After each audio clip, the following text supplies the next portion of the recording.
Hello and welcome to another episode of Tribunal of the Grid, where we talk about all things Power Rangers, including the actors that played them. My name is Brandon. I am Lena. And I'm Will. And today we are going to be talking about, we're going to be talking about a little piece of movie, you know what I'm saying? We are going to be covering the prom. It does have Nico Greetham in it from Power Rangers Ninja Steel as Calvin.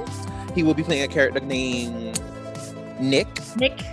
Yes, Nick. I almost forgot his name because his name was rarely ever said. They never say it. Never. They never really say it, right? But yeah, so we'll be covering that because, of course, it is Pride Month. So we will be talking about that. And we'll be also covering a little bit of Unworthy news. But first, before we get into any of that stuff, I just want to make everybody aware. Once again, we are on Apple Podcast. So please like, listen, comment, subscribe, do all the wonderful things, and give us 5 stars, please. We really need it. I don't want to sound desperate, but it would help. It would help us so much. I mean, we are begging here, though. We are. I mean, I say it every week, and it's come on, guys, please. We really appreciate it. Please do that. And also, once again, we were also going to be reading comments. Well, a comment that we got from off our YouTube page. So once again, please keep on leaving us comments and everything. We really appreciate it. So this comment comes from Derek Hervey.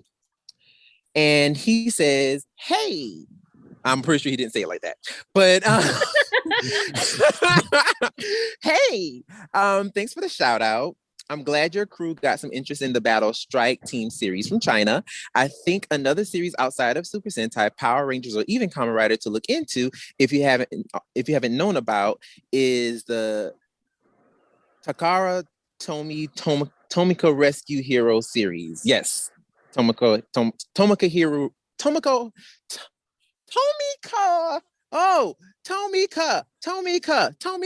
Wow, I can't read today.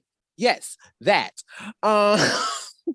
Hero Rescue series featuring Rescue Force and Rescue Fire, which both series tie into each other.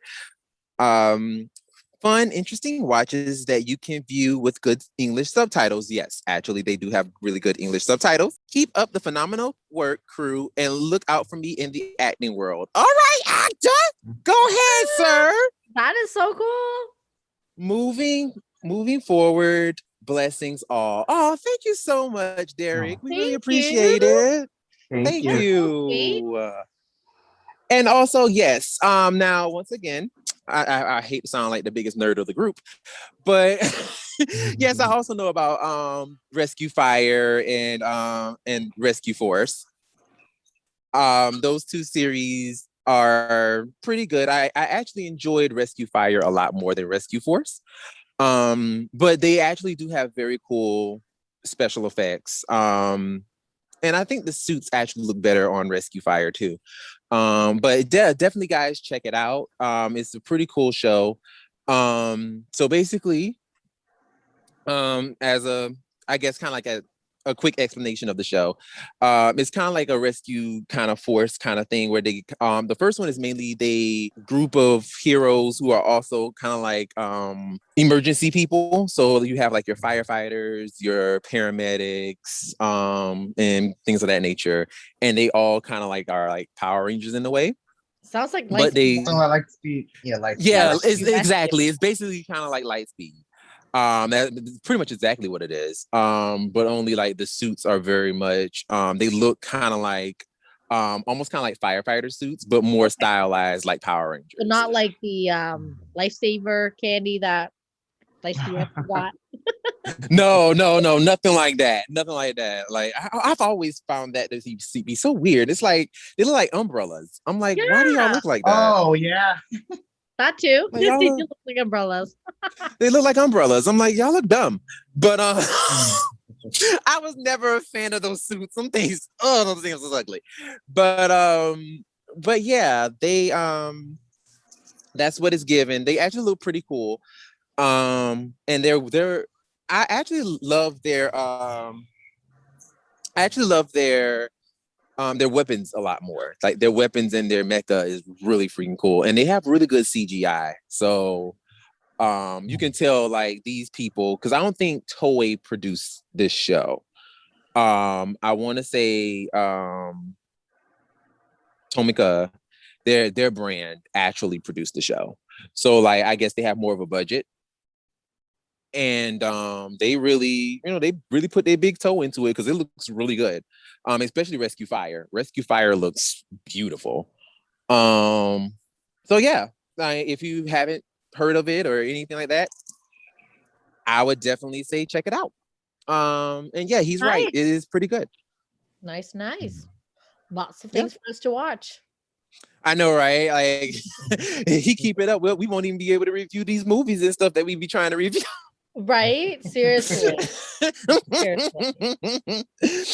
But yeah, so we're gonna go ahead and mosey on over to talk about Power Rangers Unworthy news because basically, listen, what we've been waiting for. Okay, we've been waiting for like a year. Yeah. Oh my like a decade, okay? The whole decade. I've aged. Every 10,000 years, I'm free. And if you have not noticed that voice in the background, that is Jordan. Hello. So we also have Jordan joining us today, just to kind of talk a little bit of Unworthy news because that trailer did drop and it is a hell of a trailer. Oh, I have to say it's one damn good trailer. That's so like 1 minute of my life. I'm telling you. So, Jordan, for the people who don't know who you are, I mean, of course, people know who you are. I mean, you're like if blurred vision. Like they know. They don't. They know who you are. If they don't, I don't know what you're doing here. Go do your homework.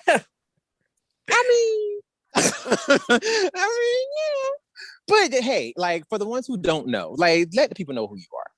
Okay, well, first of all, I just want to say thanks for having me. Having me back, rather. It's been a while, but I'm glad I can be here. Talk to you guys. Top it up. Yeah. But yeah, I'm Jordan, aka the Blurred Vision on social media. I am the creator, writer, producer, costume designer, editor. I've got a lot of hats, but I'm the guy that basically is the motivating force behind Unworthy. Also Unworthy Productions on Instagram. And YouTube, you guys know all that stuff. But yeah, that's the gist of it. I also do a podcast every week with my friend Michael, aka Black Gay Comic Nerd. Check him out too. I thought it was Black Gay Comic Geek. Oh, I said nerd. Wow. Don't tell him I said that. He will destroy me. So I was like, wait a minute, that doesn't sound correct. Like, yeah, I somehow confused Black Nerd with Black Gay Comic Geek. Oh man, he is going to be pissed. He's going to kill you. He's definitely going to kill you. Oh, yeah. But thank you so much for being back. We really appreciate it. It has been a while, but you're here, and we're glad you're here. So first of all, before we even, I just got one question. So we already kind of had a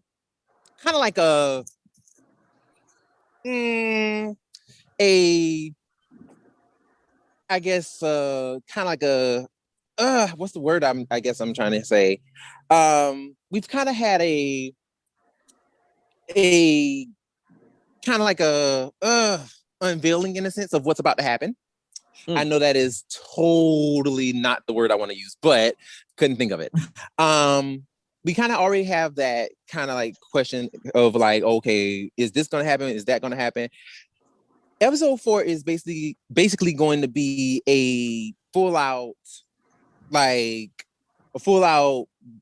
basically seeing exactly what happened with the Chrono Ranger and his background, right? Yeah, so this episode is kind of like a detour away from the main event, or like the main storyline of Unworthy, where now we're going to be delving into the background of the mysterious Silver Time Force Ranger that showed up in episode 3, aka the Chrono Ranger. He dropped a lot of hints about his backstory in some of his dialogue in episode 3 to the 218 Rangers. So we're going to be kind of and it's kind of reference to that in the very beginning of the trailer, where Kim kind of talks about like, oh, you said I reminded you of your mentor. What do you mean by that? So we're going to be kind of delving into that, like what does that really mean, and who was his team, and what was his first encounter with the Arbiter, and how did he get that robotic arm, and even how he got that cape. Like, so all the little details that you might know or love from episode 3 of the Chrono Ranger, we'll see in episode 4, literally titled The Chrono Ranger. It's gonna be basically all flashback, and it's also our longest episode yet. So strap in for a long ride. Well, okay. First of all, you said the word that I was wanting to say, hints. Thank you. That one small, simple word that was tripping me up. Oh my God. And yes.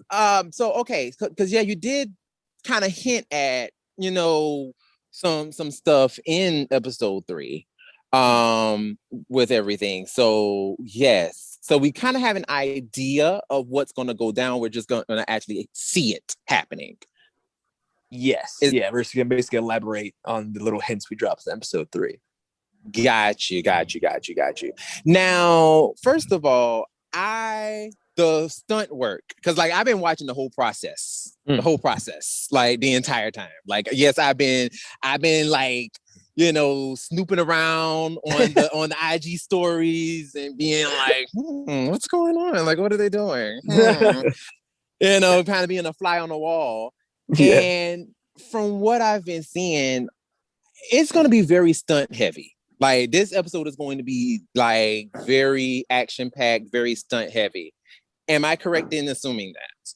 Yeah. When I say the episodes are the longest episode yet, it's not. Granted, it does, I think, have the most dialogue in terms of character interaction. Okay. We've got 2 great actors, Damali Ross, who's our Gold Ranger, Mari Walker, and Logan Raposo, who plays the Chrono Ranger underneath the mask. Jeffrey Reyes voices the Chrono Ranger, but the person behind the mask is Logan Raposo. So like, there's a lot of acting in episode 4, but what I think makes episode 4 our longest episode is definitely it's the most action packed. You kind of see it in the trailer. The reason why it's not like I'm I didn't do that thing where Hollywood throws in all the best scenes in the trailer and it's like, oh, well, now I see the episode and I've seen all of it in the trailer already. That's literally a small sample of what you're gonna see in the episode when it comes to action. Like, I only put some of the cog stuff in the trailer, but we didn't even touch on anything with Venjix, anything with the Venjix Ranger, or anything with the Arbiter. So all that stuff is going to be in the actual episode. And when I tell you it is next level when it comes to stunts, like I said before, you see it with the cogs and the amazing stunt crew we had on set for episode 4. They are so epic, like falling off freaking, like that's not CGI or VFX, like that falling off that scaffolding, that's real. Getting thrown into that metal column, that's real. There's even more stunts they do that isn't in the trailer, but yeah, like the stunt people that worked on this episode are so talented. And same goes for, even though you don't really see any of it in the trailer, the same goes for and beyond for Waddy Sky Jones, who plays Venjix in episode 4. He takes that role to the next level. And I tell you, I'm not one to exaggerate. I've said this on the podcast, my own podcast, many times.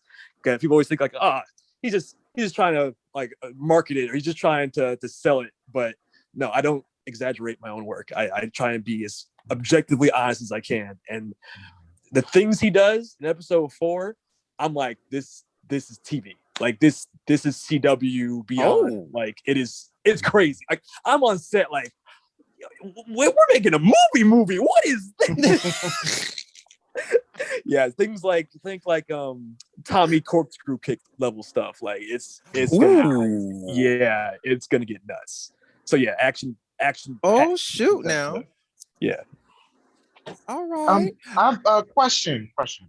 So this episode, it's much larger scale than the previous episode. So what was kind of like the thought process on making it such a big scale? It's so funny you asked that because, I mean, Brandon, you say you've been following, then you must have seen how at one point Corner Ranger was going to be a side episode, not a main episode. Yes. So it went from what was going to be a 5 to 10 minute, like little, like, you know, kind of what we did with The Return with Zach, kind of like a lead in to the next episode. So it was originally going to be a lead in to episode, at the time, it was going to be episode 4, Together We Are More. It became it just, and if people ask like what happened, I'm like, I don't even know. Like it got away from me just from the writing process. Like just the script ended up being longer just because I guess the story just needed that much time to be told. And I always try to keep the pacing tight, so I don't think there's any like filler or anything in the episode, but just a lot happens. We've got 2 villains in the episode. We've got minions that are being fought.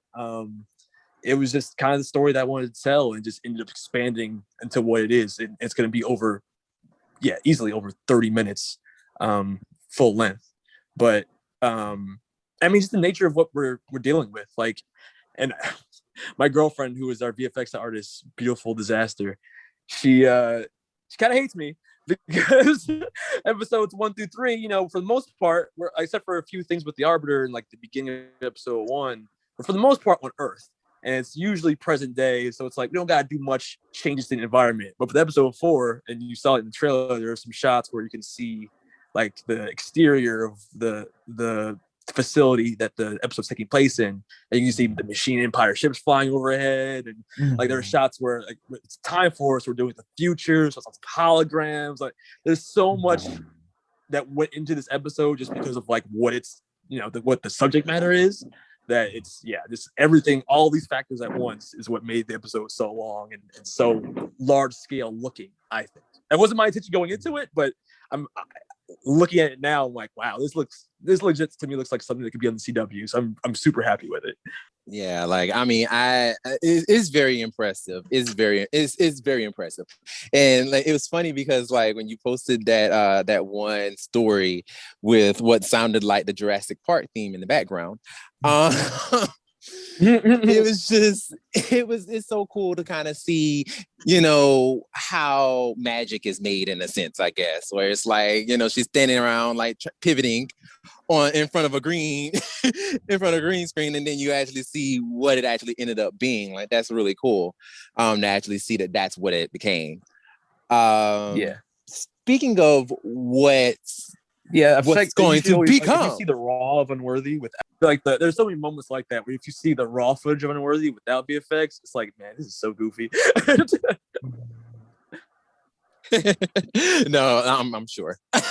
Everybody's just like doing stuff in front of like green screens, and it's just like, what the hell is going on?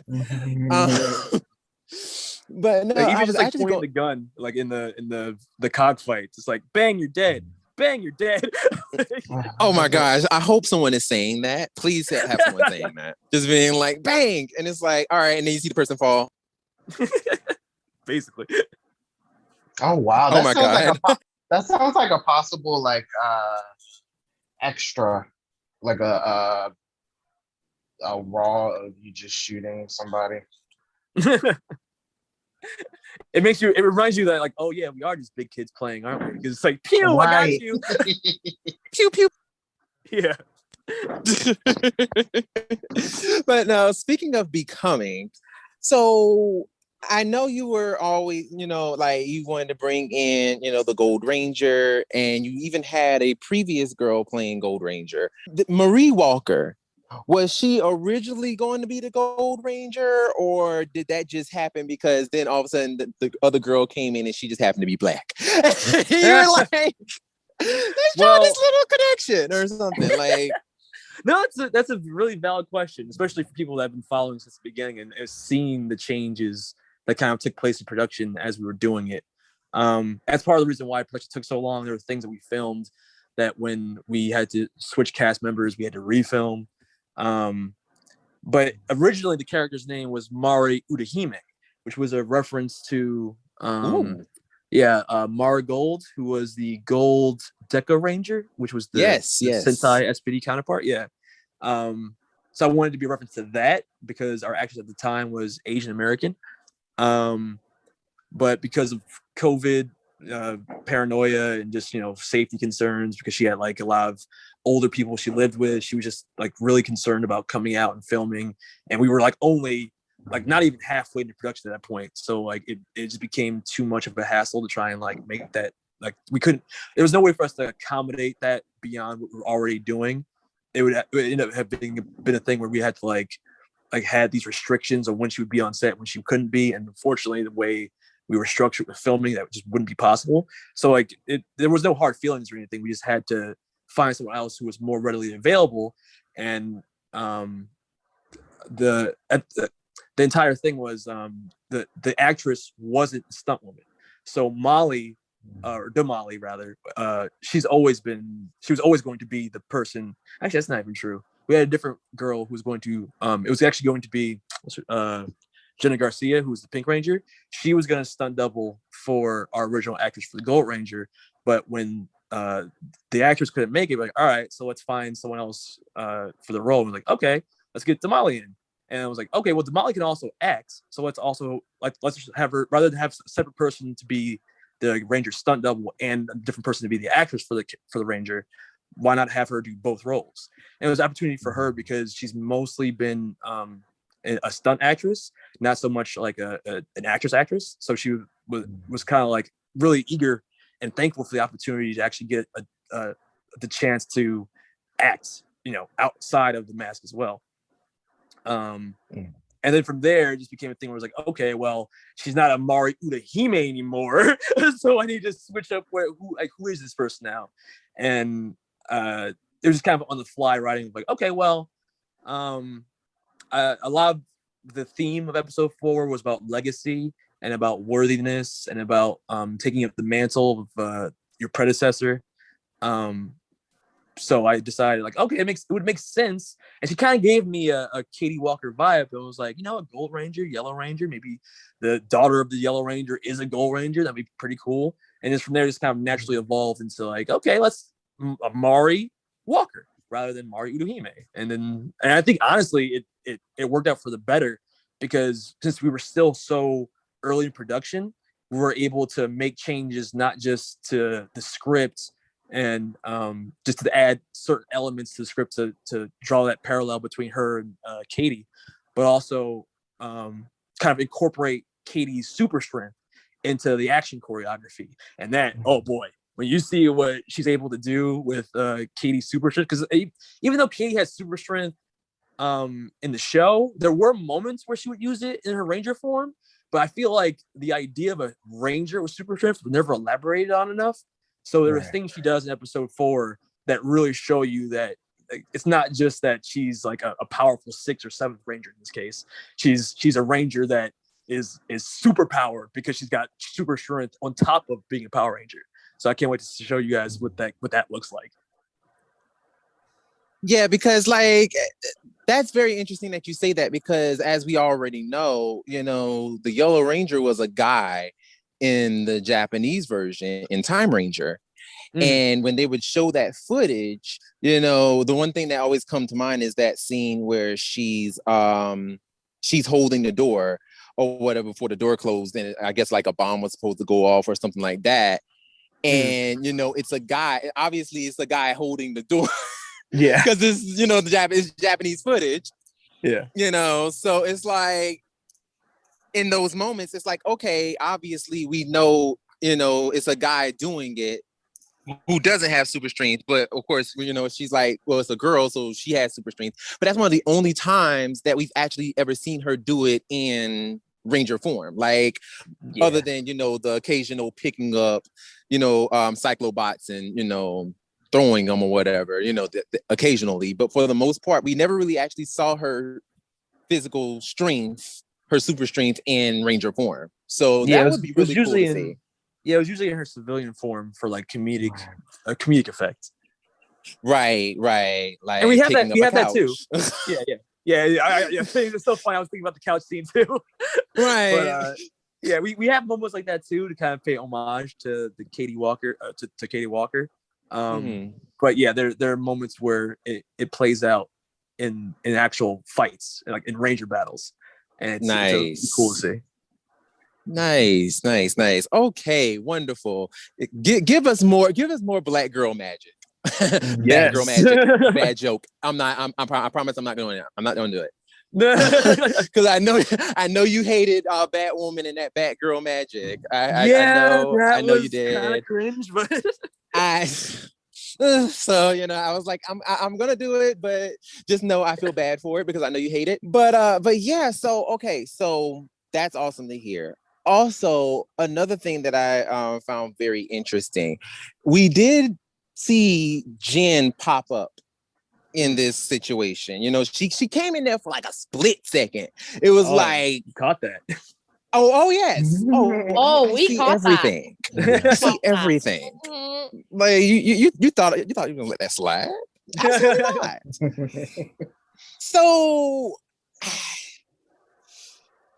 please don't I know because he already gave us a hint of what happens to her.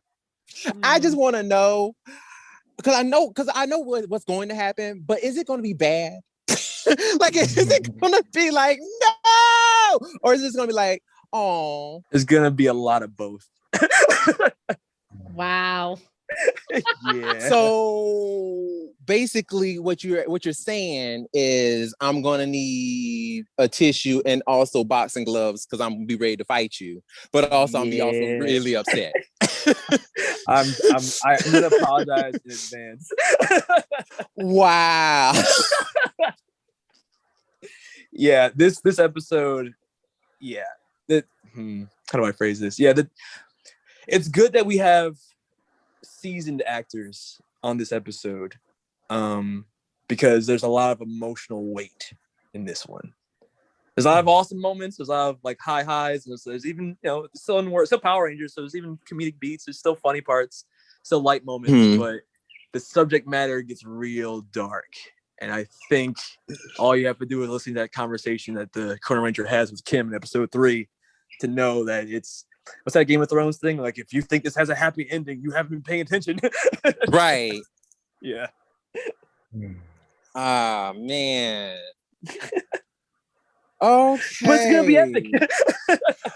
I mean, that's that. Listen, I don't doubt that. But also, like, you trying to like make me cry, at this event, and I don't want to. I don't want to do this. I just want to enjoy it and just, be like, yes, the Rangers are going to save the day, but you're telling me that I'm going to be in my fifis, and I don't like that.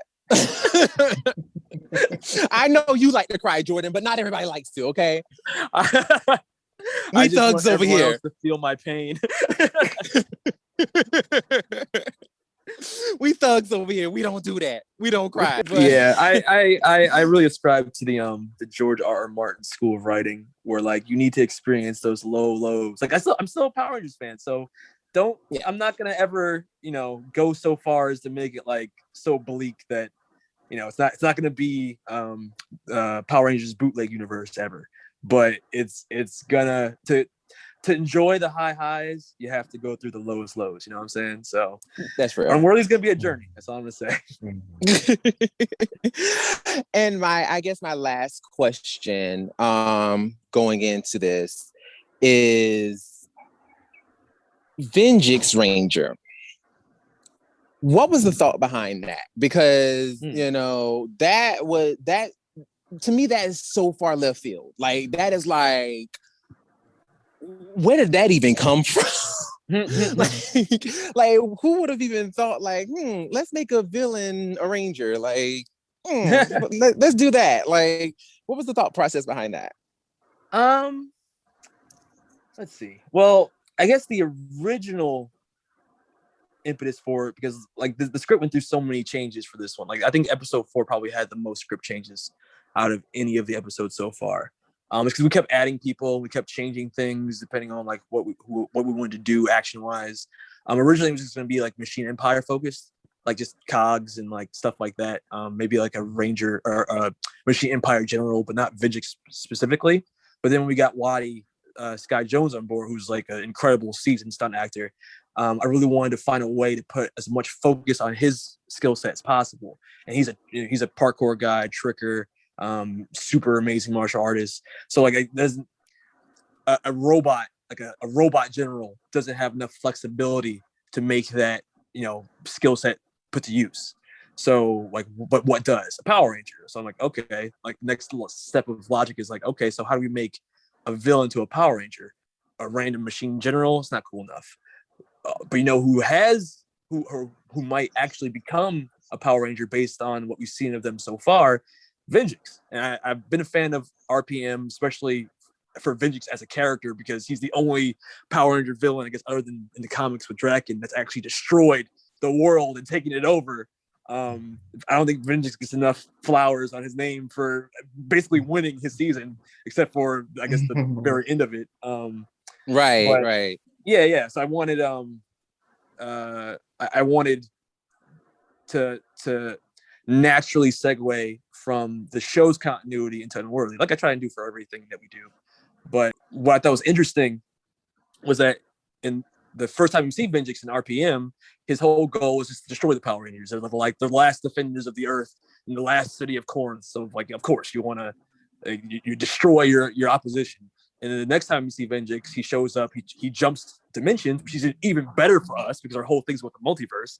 But he jumps dimensions in Beast Morphers. So when they revealed the Evox twist, that Evox with Venjix, spoilers for anybody who hasn't seen Beast Morphers, I'm so sorry. But when they revealed him in Beast Morphers, I was like, oh, this is perfect. Because now the plot of that was more, he was trying to steal the Power Rangers' power source in Morph X and the Morphing Grid. But again, he loses. And in that season, he loses, again, spoilers for anybody who hasn't seen the Beast Morphers, but he loses because they're able to inject human DNA into his machine body, and that it just doesn't coalesce, and he is basically destroyed from within because of that. So then my next thought was, okay, he tried to destroy the Power Rangers, he tried to take their power source, and if he were to come back again, he's a machine, he's Skynet, he keeps evolving, what would be his next step? To become a Power Ranger, to take the power that's defeated him now twice, the third time, like, you know what, make your power mine.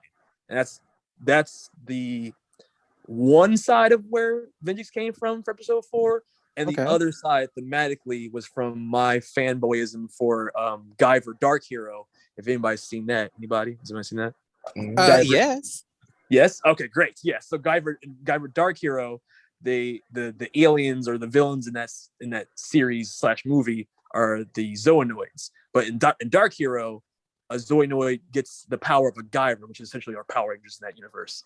And it became a Guyver Zoanoid. And I just love that whole sequence. This movie's a guilty pleasure of mine.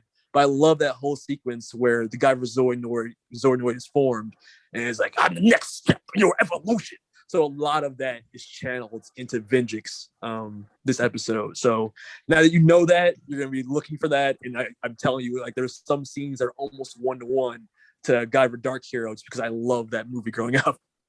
Oh, yeah, same here. I mean, and also, too, we probably liked it so much because the same stunt coordinator who did the movie was also the coordinator for season 2 of Power Rangers.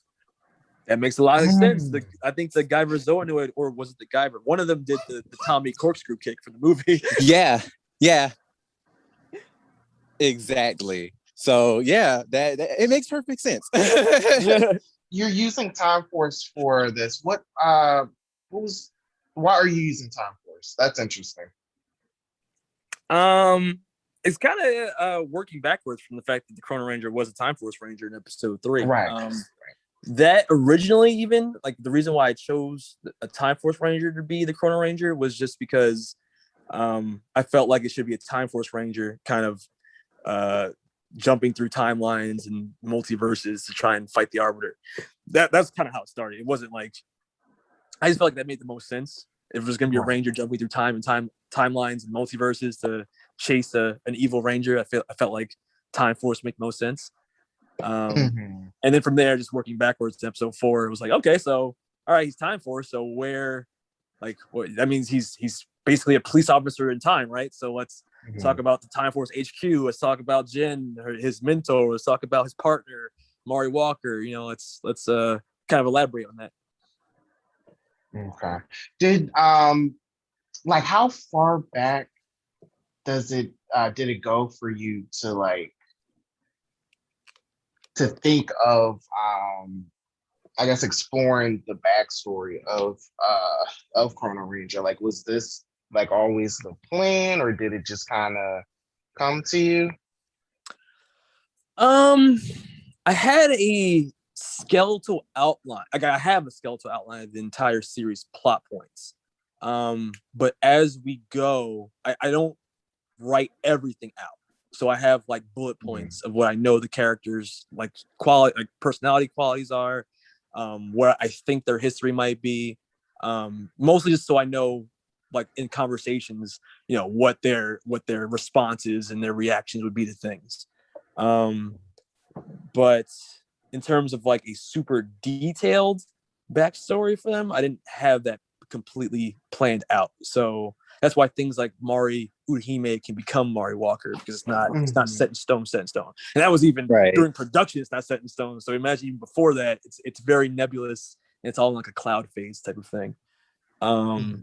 So yeah, I just had general bullet points for it, but not the actual hard details yet. But for the most part, a lot of his core traits are even spelled out in episode 3. Like a lot of basically everything that he says or talks about in episode 3 comes back in some way in episode 4. Like a lot of the things that might have seemed like just advice, even that he was just giving the Rangers out of nowhere, that comes from somewhere. That it's informed by things that happened in his past, and those are the things that you'll kind of see play out in episode 4. I'm kind of nervous and excited because I feel like what makes it was such a struggle for episode 4 for me to write, because I feel like what makes a character like the Chrono Ranger cool is the mystery behind him. He's a lot of it, his style and aesthetic is based on Future Trunks when he first showed up and he defeated Frieza. But then when you think about it, I mean, I love History of the Trunks, but I think that's because it's an origin story done right, the right amount of tragedy, the right amount of action, the right amount of empathy that you feel for the character, and a lot of that plays out in episode 4 for the Chrono Ranger.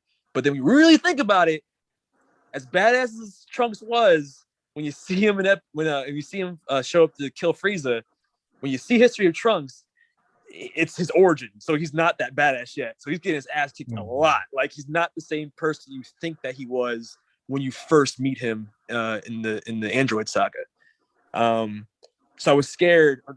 I'm nervous that finding more about the character could possibly detract from that cool mystique of like, oh, he's like a silent badass type. But I think hopefully I've done a good enough job in writing for episode 3 that even though he has that kind of stoic exterior, there's a reason why he resonates with the Red Ranger, not feeling like he's worthy enough to be a Red Ranger. There's a reason why he resonates with the Pink Ranger and her loss. Like, he's kind of like a badass with a heart of gold.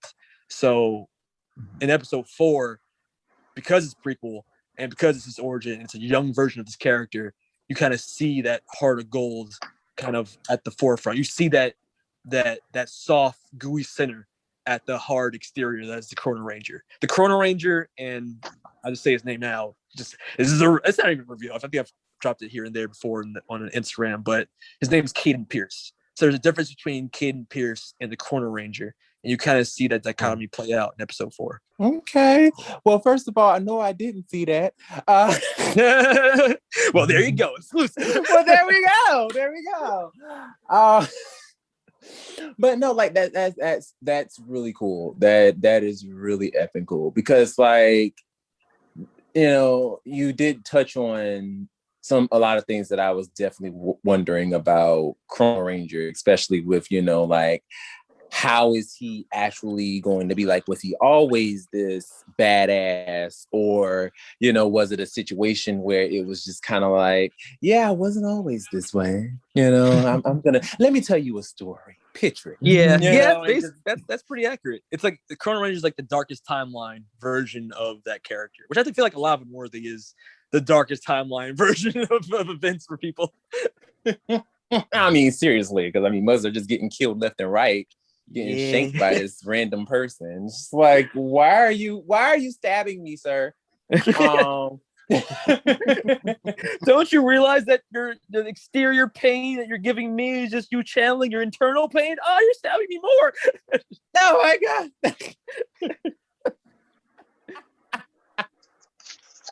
Yeah, really, the arbiter just needs a therapist. That's really what he needs. That's really what he needs. He needs an intergalactic therapist therapist. Just, you know. I think he needs more than a therapist. He's seen some shit. That's why. Yeah. He's just like, listen. And I always felt like Zordon was a piece of shit. Because first of all, y'all, you are literally summoning like 15-year-olds, 15, 16-year-olds to fight monsters and a witch on the moon. This lady is coming at them on all sorts. They should have all sorts of PTSD. And just like they should be messed up in the head.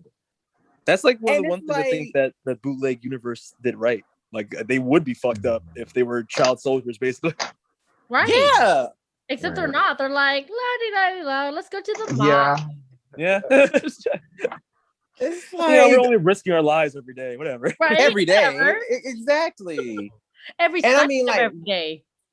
And Rita in the comics, I don't know how much you used from the actual comics, except for Draken, or what, ideas that you're, getting from the comics. But like, if you've been following it, it's like Rita really does be doing some crazy stuff to them.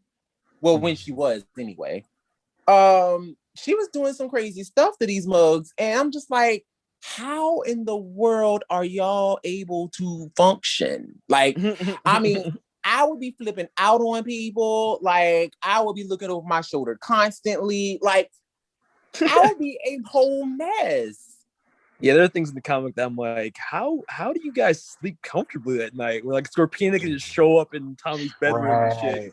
It's like, what? Exactly. Oh, okay. I mean, that was the sense, first thing that came but like this helper showed up right in his bedroom, like, hey boy, hey. Like, what? It was like, no, we're supposed to fight every day after school, not like you got the time wrong. Okay. It's like, oh no, honey, we don't do house calls. Like, what are you doing? Like, that's out of the game. Like, no, you don't come to my house. No. Yeah. I see that also too. You've also started a Patreon for it. Tell the people, what the Patreon is and, all that good stuff, because I have something I also want to, throw out there as well. Okay. The Patreon is honestly something I should have been doing since we dropped episode 3 even, because I mean, you've seen the production jump from episode 3 to 4, and a lot of that has to do with like location, and the location for episode 4 bank breaking. Like it was $100 per person per day. Oh wow. Yeah. So, and we don't even have like a big production crew, but just 10 people per day is $1,000 every day we filmed, and we filmed 9 days for episode 4. So just do the math. Like it's a lot. And that's just location. That's not including how much costumes cost, and that doesn't include like travel expenses for people who have to, travel to set. That's not including catering even for just. And we don't even have like extravagant. Like when I say catering, I don't mean like Hollywood level where we have like a buffet and you just pull from. It's like, no, we got donuts and we got pizza and what's something simple, but even that costs like $100+ every time we film. So it's honestly the Patreon. I'm terrible at asking for money, but to make Unworthy bigger and better and continue making it bigger and better, I need the help from the fans to at least break even on the cost of making the series. And I don't want to backtrack. Like it would be really easy for me to cut corners and try and make it more reasonable, because I'm being totally unreasonable with the level that I'm producing this at. But I do it because I love it. I do it for the fans. I do it because I like seeing our growth. I like seeing how far we can push, not just our production, but our skill sets, and our talent, and our crew. And I think we're really making something special. And I feel like the fans recognize that, and I want to deliver the best possible series I can for them.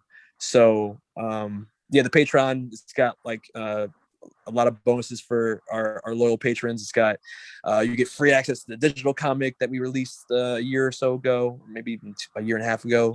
Emerald Twilight, which is a precursor to episode 2's events, or not. It's actually a precursor to the entire series, but it informs the death of Tommy Oliver of our universe in episode 2. But you get things like there'll be bonus episodes. You get free merch. You get your name in the credits. We've got various tiers, so like you can jump wherever level you're comfortable with. You can visit the set. Get pictures with the cast and crew and things signed. You can get a replica helmet. You can get access to voting for future developments in the series or even future projects we have lined up. We're going to be doing things like, I don't know if you guys remember, I don't think any of us were alive when it actually happened, but when Jason Todd died in the comics, or when the prospect of Jason Todd dying in the comics, the second Robin Bat for Dick Grayson, there was a really infamous call to the fans of what should happen is when the bomb goes off with the Joker, does Jason Todd die or does he survive? And they gave that question to the fans. Let the fans decide if he lived or died. I want to start doing that for Unworthy because there are a lot of crazy things that are going to be happening in the future, and I want our most loyal fans to kind of dictate kind of like a choose your own adventure type of story, but things that I feel like could have viable story consequences either way. So it's like a gimmick where it's like, oh, it doesn't really matter what the choice is. Like I think there are certain juncture points in our series that are interesting either way, but it'd be more interesting if the fans decide, rather than me just decide. It'd be interesting if the fans decide what they would like to see. So stuff like that. And it ranges from $5 to $10, $25, $50, $150, and $300 tiers. So you can choose wherever you're comfortable at. But just it would be a big help to anybody that wants to see Unworthy grow and wants to support the series. If you jump on that, and we've got links on our Instagram, links on our YouTube. It's out there. But I just want to thank anybody that is already a patron, anybody that's thinking about becoming a patron. Honestly, it's the fuel that will keep Unworthy going, especially at the level we're at now. And I like I said before, I don't want to backtrack. I want to make every episode, that's a promise, I want to make every episode more epic than the last one. And I think at this point, I'm hoping, because I know the Power Rangers fandom has been burned so many times by bullshit Patreon attempts and fan films that say they're going to deliver and they never do. And I get that's why a lot of people are hesitant to even support us. But I'm hoping now with 4 episodes in, or at least 3 episodes and a fourth trailer in, people recognize that no, we're not joking around here. I'm not pulling anybody's chain. I'm honestly and sincerely trying to make the best Power Rangers love letter I can. And this is kind of like a showcase of our progress. And hopefully people can recognize that and see that if we get supported, we can go even plus ultra, go beyond. That'll be us. So episodes 5, 6, 7, 8. If you want to make those more epic than we've already done for the first 3 episodes, support the Patreon. And I'm glad you said that, because that was going to be exactly pretty much where I was going to go with it. A lot of, and I feel like, because I joined the Patreon because I appreciate you. Thank you. No problem. I joined it because, like you said, you want to see it be the best, that it could be. And I definitely myself, I definitely do believe in the project for sure. But one thing I did also want to touch on, which you also touched on as well, is just the fact that, yes, we've seen, a lot of times where fan films, or, even films that have been created by the actors themselves, they'll be like, we're trying to do this and then they don't really come out. And sometimes it's not the actor's fault. Sometimes it's SAG-AFTRA, like in the case of The Order. SAG-AFTRA came in and pulled the plug and was like, no, not happening.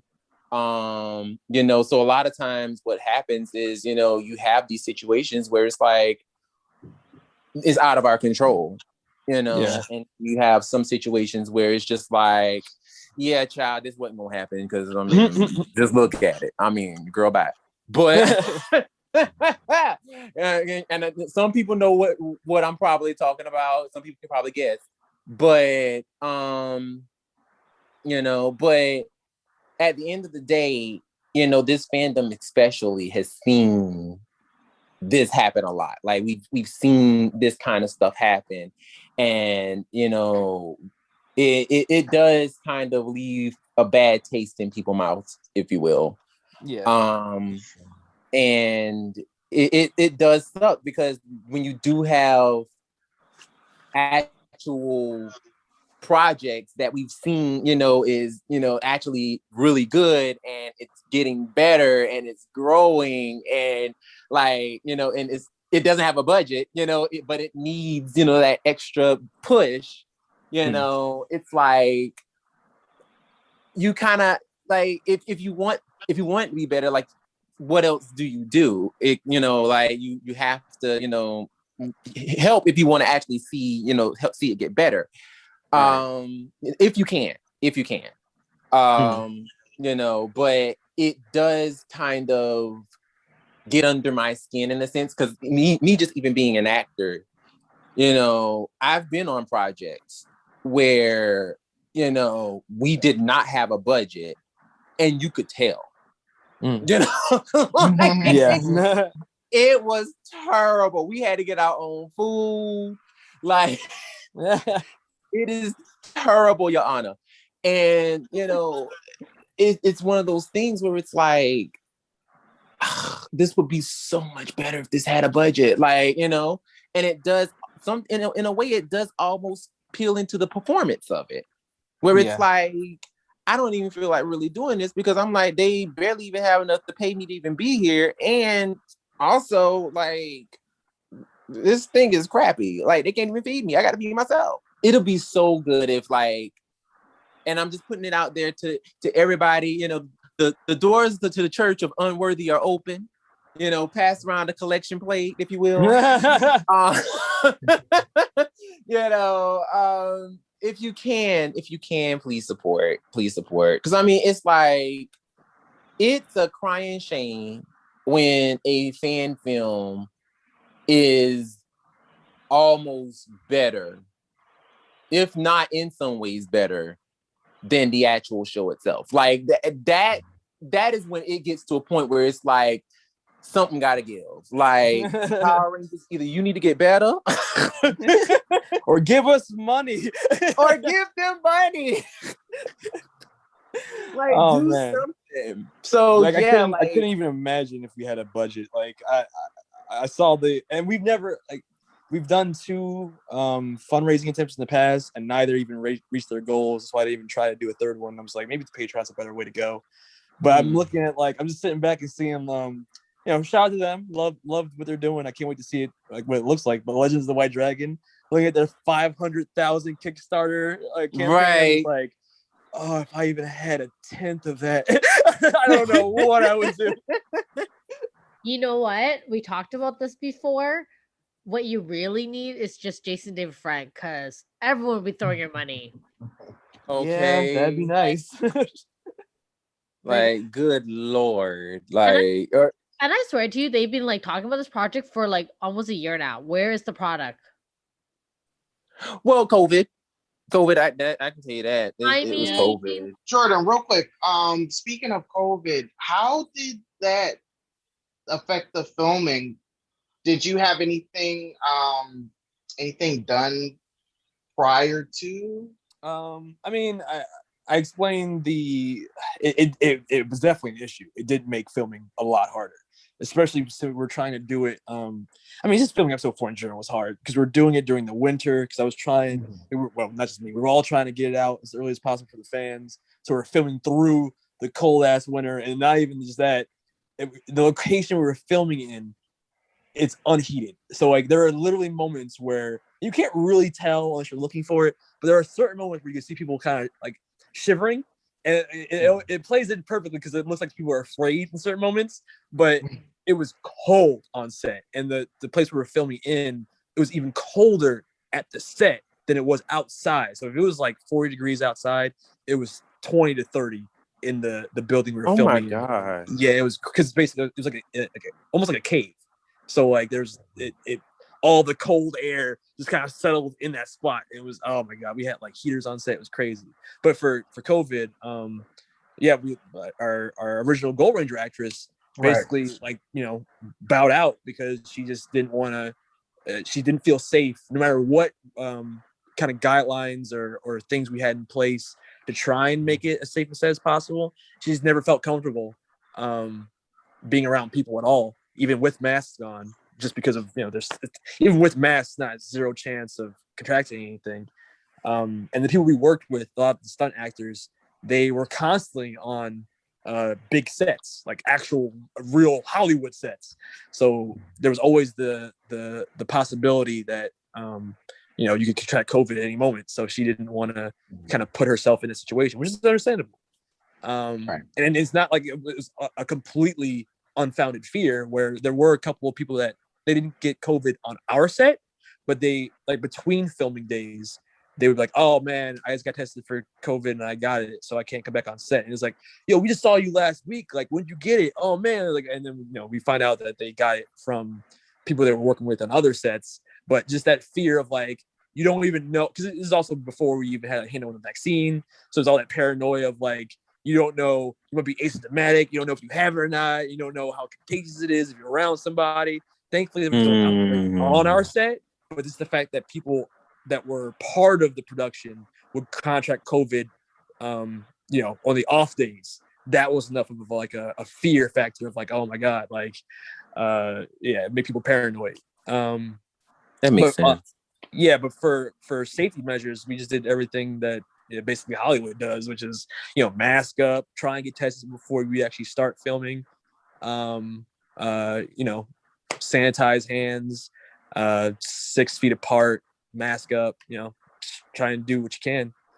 And we were able to do it. So it's possible, but it definitely made things a lot more stressful and a lot harder than it needed to be. I didn't even try to even audition for anything. I mean, like, I was seeing like mugs being on set, like friends of mine that I knew that were just like, oh yeah, I got this job, I got this, I got that. And I'm like, good for you. Congratulations. And they're just like, are you auditioning for it? No, I'm not. And it's like, why? No, because if I get it, that means I'm gonna be around people. And I don't want to be around people right now. So yeah. Sorry. And there were major sets that people got COVID from, like Power. So like it's a thing. Yeah. And I mean, like, there was, because like that was the thing here in LA, like things opened up, like Hollywood opened up before we even had a vaccine. Like Hollywood actually opened up like late last year. And it was just like all of a sudden, boom, it's like, all right, everybody's, doing this, everybody's doing that. And it's like, no, like, I'm not, no.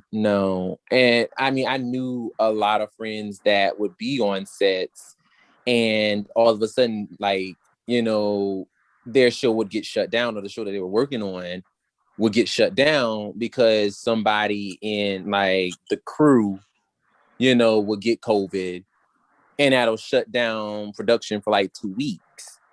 Yeah. And it's just like, and this is why. And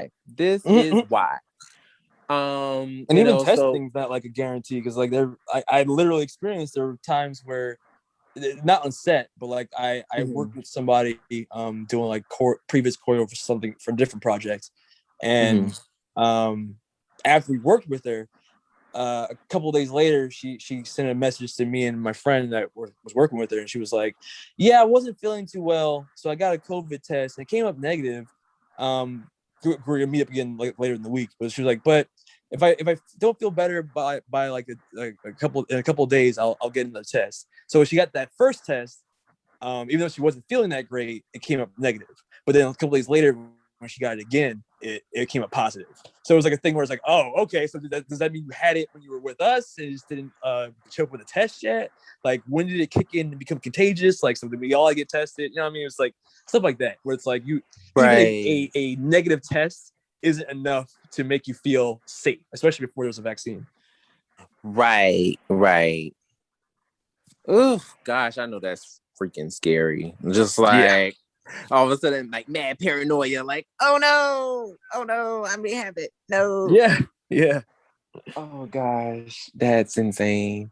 I guess I'm just thankful for how well Unworthy's been received. I guess I'm afraid before we release anything. I'm always nervous-sided.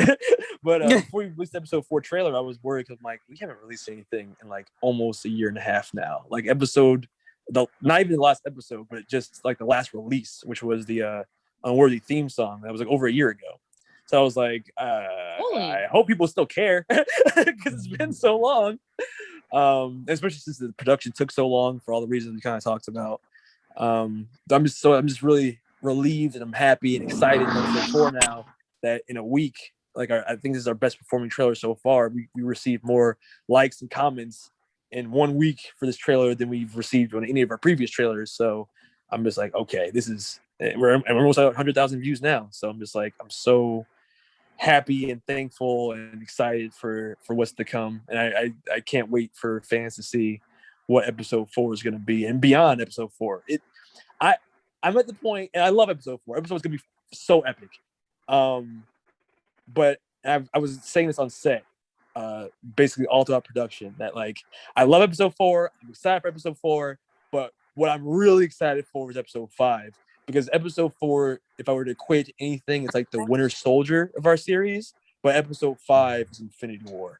So it's going to be like the lead in, even the last, I would say, minute of episode 4 is a lead into episode 5. And I can't wait for fans' reactions to that, because it's going to be like, oh, it's happening. The war is coming. So yeah, I can't wait for that. Oh boy. Yeah, we can't either. We can't wait. Like, so any idea when we can be expecting episode 4? I watch all the reaction videos to the Unworthy releases just to support our supporters, and also because because I'm the editor and director, I don't get that moment of like magic, because I see how the sausage is made from start to finish. So I love watching fans' reactions, because it's like, that's the only way I can live vicariously through their excitement of like, yeah, Vince is in this, yeah, right? Like, but so I'm all in it. I don't have that same level of like, oh, it's all new and exciting. But what I thought was funny was everyone had the same reaction to the coming soon part of the trailer. It was like, oh, no date, for real? You're gonna do me like that? It's like, oh, I'm sorry. But it's because of, like we talked about, how expansive and epic, especially the VFX are for this episode. To give you an idea, I mean, I think it's a good point of reference that our episode 2 trailer had, go back and watch it. It had 4 VFX shots in the entire trailer. Our episode 4 trailer had 40, and that's holy crap. Much, yeah. So it's pretty much that for the whole episode. And we've got one VFX artist, beautiful Diz. She's doing an amazing job, but she needs time. And I don't want to rush her. So ideally, I would love to release at the end of this month or the very beginning of next month. That might still be possible, but I didn't want to put a solid date on it if we aren't able to reach that date, just because I'll never forget the disappointment in fans' in their reactions to episode 2 being broken up into 2 parts, or episode 2 not meeting the deadline of the release that we kind of outlined. So I definitely want to not make a promise that I can't keep. So when episode 4 is ready, I'll make an announcement a week prior to the release, so everybody has enough time to get ready for it. But I didn't want to put a hard date and possibly miss that date. Right. Yeah, especially if the whole thing is like, if it's that that special effects heavy, it's like you would need that time to make sure everything is good, because you don't want those people in the comment sections like, yeah, that looks weird. That looks cheap. Don't, no. Yeah, exactly. Because people real quick. They be real quick to be savages on the internet. Like, oh yeah. And it's like, you guys know if we don't have a budget, right? Like they'll compare you to like Hollywood. I'm like, what? Look, no shade. I keep, it's fun. I keep comparing it to CW, and some people are like, don't compare yourself to that. But like CW used to be a stamp of quality. It's only like in the last couple of years that CW's become like pejorative. Like, ew, it looks like CW. So like I've seen like the recent series finale or just some shots of like Black Lightning recently, or even more so Supergirl. Don't get me started. God, the most recent season of Supergirl special effects are, oh my God. I don't I haven't even. Are they that bad? Like, oh bro, I was gonna make a meme about Blur Vision, but I keep forgetting to do it. But I'll send you the clip that I saw, and I kid you not, I was scrolling through Instagram, and I saw a Supergirl promo for the most recent season. I haven't watched Supergirl since like season 2 or something, or maybe even 3. I don't remember. It's all kind of blurred together at this point. But when I saw it, my first reaction was, because it opened with a shot of John Jones, and the John Jones CGI was so good in the first 2 seasons or whatever, the beginning of the series. Mm-hmm. But when I saw that clip, my first reaction was, wow, this fan film has really good special effects. And then Melissa Benoist fly in. Yes. And then you see Melissa Benoist fly in, and it's the most awkward looking flight. And I'm just like, oh my God, this is the show? What happened? They cut their budget like into a tenth or something? What's going on? So yes, the special effects for those shows, I don't know about the Flash, I haven't been watching that, but at least for Supergirl and what I've seen from Black Lightning's flying effects, I'm just like, whoa, this does not look good. So I don't want to do that. I want to, at the best of our ability, I want Unworthy to look good in their VFX. And we don't have a big CW budget, because despite what people think, they do have a budget. We do not. But I want to, my goal is to make that invisible. Unfortunately, it does backfire where the audience does compare us to like, oh, the VFX are good, but they're not Hollywood good. But it's like, well, we don't have a Hollywood budget. But I do want our production to feel like it's bigger than it is. And I think it's for the most part, it's translated in episode 4. Yeah, because I mean, even in the trailer, like, I mean, seriously, like you can tell, like, you've come extremely far from like the fireworks, the digital fireworks from episode 1 to, now the pulsar looking blast, in episode 4. It's like night and day. Like, it's almost two totally different. Like, it even feels different. Like episode 1 was all colorful and bright, looks kind of like a fan film, but looks like a really good fan film, but still a fan film nonetheless. And now it looks like a show, now, with episode 4. So like, there's definitely a huge progression. And I can see where some people would be like, it does kind of feel like the CW in a bit. However, it's not CW quality. Like, by not, no. Like, I mean, when I say quality, I mean like early CW, like season 1, The Flash CW, like not, Thank you. Not this foolishness. Because despite all the hate CW gets now, like, I still have love for those early seasons of those shows. And Unworthy is, the tone is definitely inspired from those early CW shows. So I can never, I can never turn my back on the CW. I had good times. It's just like a toxic relationship where it's abusive now. It's like, why do you keep hurting me, CW? I just want to love you. And that's the thing, because like, and that's why high key, and I know you're probably gonna have some choice words for me, but that's the reason why I'm trying to hold out on faith with Batwoman so badly, because it's like, I want to like you. I do. Yeah, I feel the same way. I want to support the sister, but I want to support the sister. That writing, I do. I want to support the sister like I did Black Lightning. Listen, Black Lightning, listen here. I sat with you for, what was it, 4 seasons? Listen, through the thick and the thin, I sat with Black Lightning. And I was like, look, you progressively gotten worse and worse and worse and worse. Always. Yeah. So you mean to tell me that show wasn't progressively getting bad? I would say that this season definitely it was like rushed, and then it seemed like there was some behind the scenes drama. But I mean, look, I don't know. I haven't been watching Black Lightning since like the first season. But just the weird. What I do know about season 4, I watched some clips because YouTube recommended it. I was curious, but like Lightning being replaced by an alien, and then she comes back, and like what? And Tobias Whale is still a villain 4 seasons in. Are you kidding me? You should have been done season 1.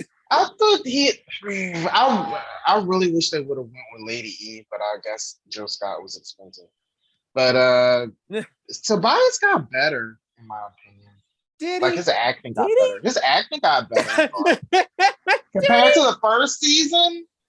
All I know is that in the last scene that I saw him in fighting Black Lightning, he was still making the same racist like black that was uncomfortable that he was making season 1. And I'm like, oh come on, this guy.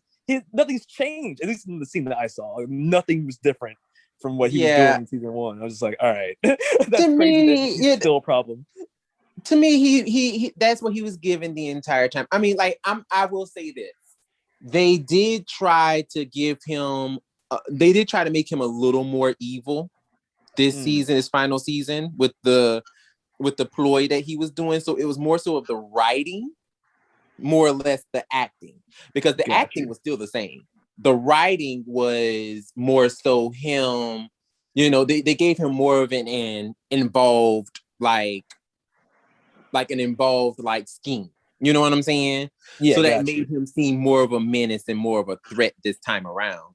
But to be truthfully honest, the acting was still the same. Like he was still the same Tobias, like still spouting racist rhetoric.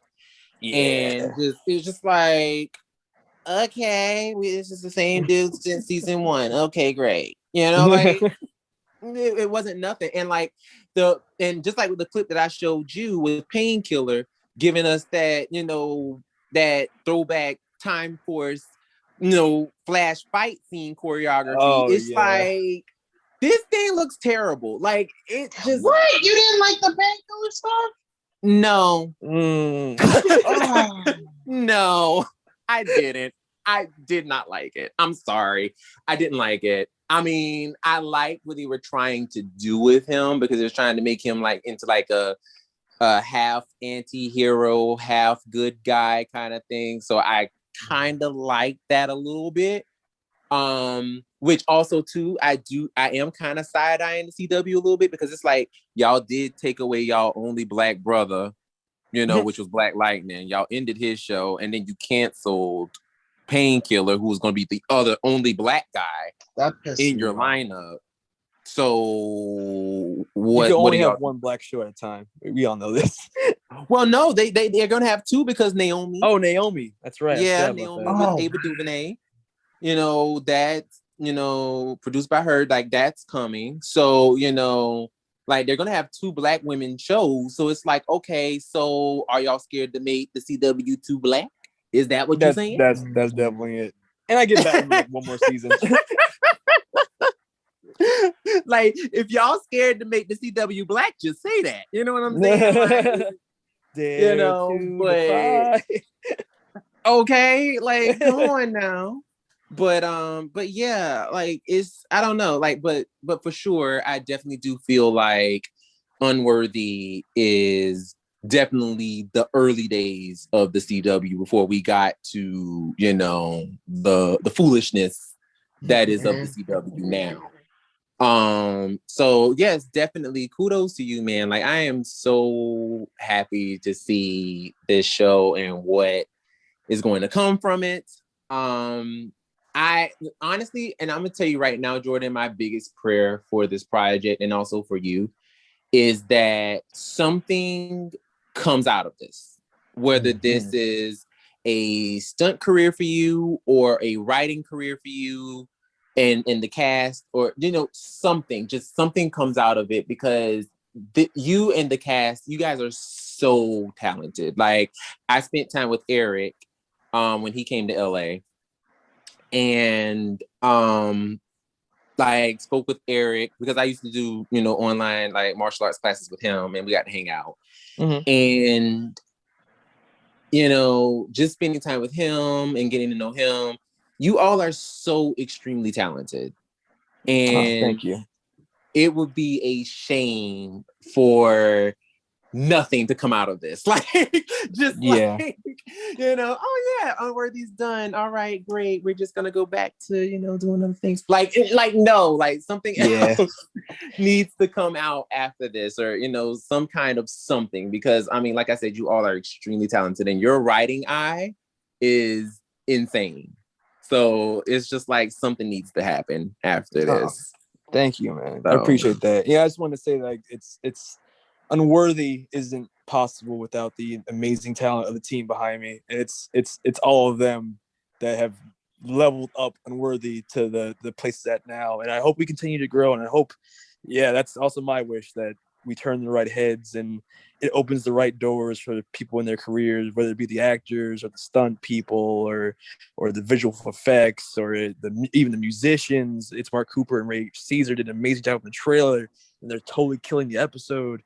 There's so many people involved that have so much talent that I just hope on whatever level it does help, that it does further their own dreams and their careers. And I hope that it does give us opportunity to, like, even with the Patreon, I hope even that, it'd be amazing if that got to the point where it became self-sustainable, and like maybe this could become our, if not turn the right heads to open the right doors to get us into Hollywood or something like that. Even if it just became self-sustainable and we could keep producing our own things, and it actually became a thing where we could live off, what our own productions, kind of like Bat in the Sun. Like they can live off the things that they create. Yeah. And I'm hoping that, if nothing else, we can get to that point. And I'll say this too, since, just kind of go over future plans, like with Unworthy. After episode 5, I'm going to be venturing into an original tokusatsu IP. Just because, like, even though, cause I hate that this is me venting a little bit. I hate the fact that one of the critiques I've seen Unworthy get is that it's good, but it's not original because based on Mighty Morphin Power Rangers. It's like, I mean, that's the framework for it, but everything else within it is original. So like, but just because of that attachment to the Power Rangers brand get written off by people that don't recognize our skill set beyond the brand that we're attached to. So what I want to do is kind of take everything we've learned from Unworthy so far and apply it to our own like pilot short after episode 5, just to kind of test the waters and see what fans feel, or how fans feel about our own original concept, a completely from the ground up original concept. Nothing crazy, nothing too long, but it's a short pilot. And because I'm a big fan of Guyver, it's definitely going to be Guyver inspired. But our own original version of Power Rangers. So we'll see where it goes. Test the waters. Absolutely. And I mean, just know that I am standing for the fact that you just keep mentioning the Guyver, and Guyver has a special place in my heart. So this is the reason why we're friends. What were you going to say, Will? No, I was just saying this. That's exciting to hear. Something original. There's just more work, more stuff to watch from you. Yeah. And it's gonna be like a cross between. This is it sounds weird when I say it out loud, but right now in my head, it's kind of a cross between Guyver and Ruby. If that makes sense. What? Yeah. It's like, what? How does that correlate? But I love the fight choreography and the creativity that goes into the power sets in Ruby, specifically how their weapons work. So I'm going to be incorporating that mixed with some Guyver elements into our original tokusatsu. Okay. And for, and just to pick your brain on it, you don't have to really go into detail, but is this tokusatsu going to have just more than one person, or is it going to be just one main character? For the pilot, it'll be one person, but I'm too much of a fan of the themes of Power Rangers to not have it eventually become a team. But for the pilot, it'll probably just be one or two, or maybe at max three, but probably just one or two. Okay. Come on, one person, and then getting a team. Yeah. So basically, we're gonna have kind of like a whole Sailor Moon thing going on. I was about to say that. Yeah, basically, yeah, that's a good comparison. Well, thank you so much, Jordan, for coming on the show. We really appreciate you coming in and talking with us today. No problem. It's a pleasure. Thank you. So let's go ahead and switch gears and let's talk about the other reason why we're here, which, we're in the month of June, right? And we are all about queerness and queer positivity. And that's what this movie was all about. This movie was all about, being who you are and being allowed to love who you love and being able to express that love in a public setting without being shunned or being made to feel like you can't do that. How did y'all feel about this movie? How did y'all feel? Because I felt like it was a little on the long side for me. We are talking about The Prom that is available on Netflix. And who does it star? It was a big star cast too. Meryl Streep. Meryl Streep, Nicole Kidman. Oh gosh, what's that guy's name? James Corbett? No, James. Is it somebody Corbin? I don't know his name. Yeah, the guy who does car karaoke. Him. Love car karaoke. Love. Somebody gonna post it in the comments like him. And I was like, yes, him. But James Corden. Key. James Corden, yes. And Key from Key and Peele. Yeah. Yes. Them people. Yeah. And the main reason why we're bringing up The Prom, aside from the fact that it does celebrate the beautiful month that we are living in, happy Pride Month, everybody, but because Nico Greetham forward, so that is the main reason why we're bringing it up, and I think that's a really big deal because he plays Calvin, the yellow Ninja Steel Power Ranger. He is probably one of the few from that cast, actually, to make it to Netflix. So that's pretty cool. That's a big deal. And especially like a big production film like The Prom. It is a musical. And I hate musicals. I really do. But I did it for Nico. So support. This is what we're doing here at Turbo the Grid. We're showing our real support by watching a movie that we're not. I mean, the movie itself had a great message, but musical, no, it's a no for me. But anyhow, what I will say is overall, as the film is, I felt like to get to the end result took way too long. Like just way too long. I agree with that. Yeah. And then I know Will and I spoke earlier about this. Will like the background story with the adults and all that, which is fine. But the only reason why, and this is what I said to Will, the only reason why you liked the adult stories was because the kids had no backstories. The kids had nothing to do. They were literally solely there as fillers. And it was sort of annoying, And so I feel like at the end of the day, for their end result, it you know what I mean? Like I felt like it would have been nicer if they focused on more of the kids and less of what the adults wanted. Because like the whole reason why the adults did what they did was they wanted fame, they wanted to reclaim who they were, they wanted to be relevant again. So they did it out of a selfish reason. They didn't do it because they genuinely care for the cause.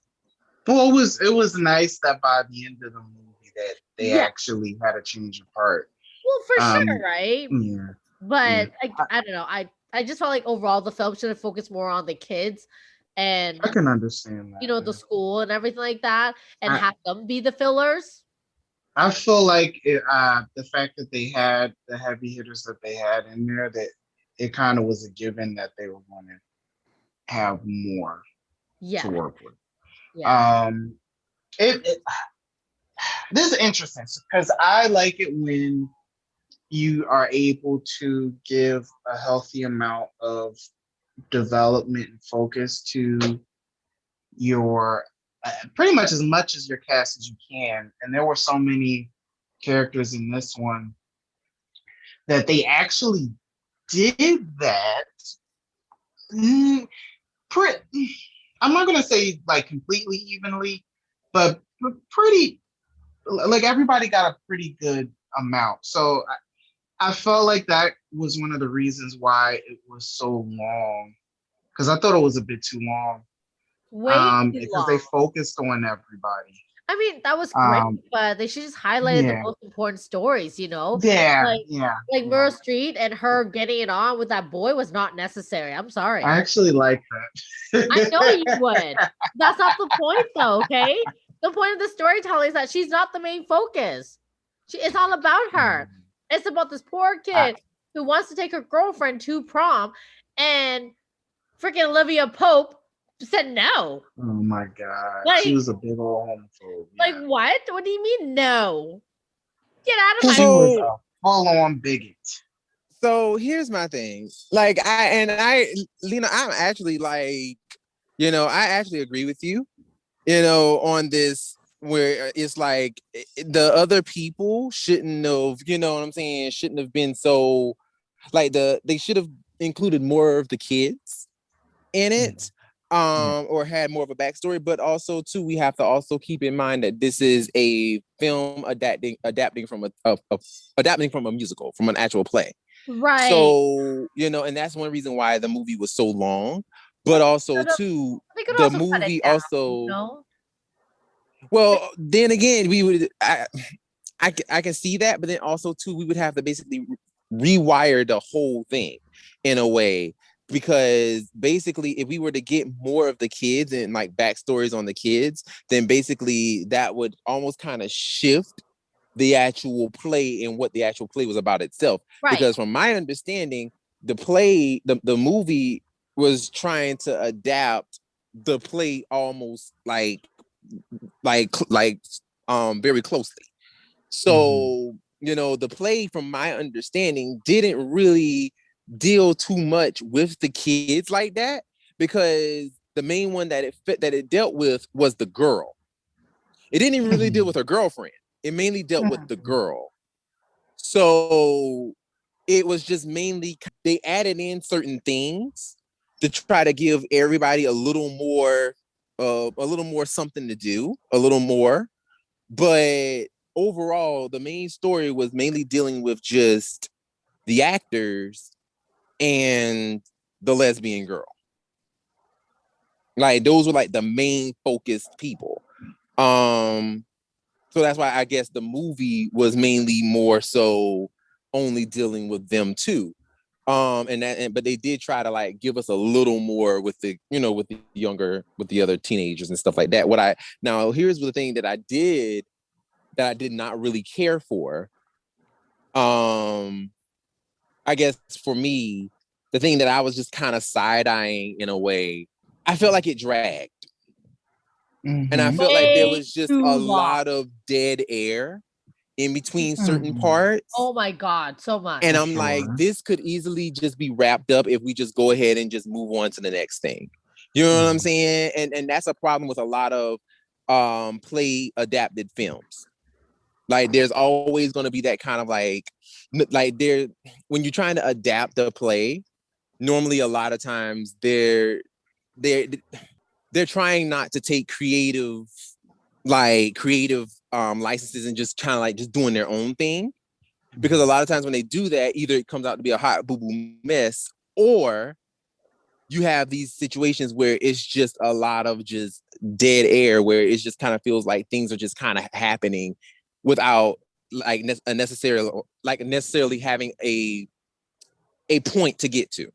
It's just kind of like, we're just lounging here, we're just sitting here because this is what the play is telling us to do. So there's no intention. There we go. Words are hard today. There was no intention in certain parts. Yeah. So that's why I just kind of felt like it was. It just felt like it was dragging. Yeah, I felt like there was a couple of the musical performances that I think could have maybe been left out. Oh, absolutely.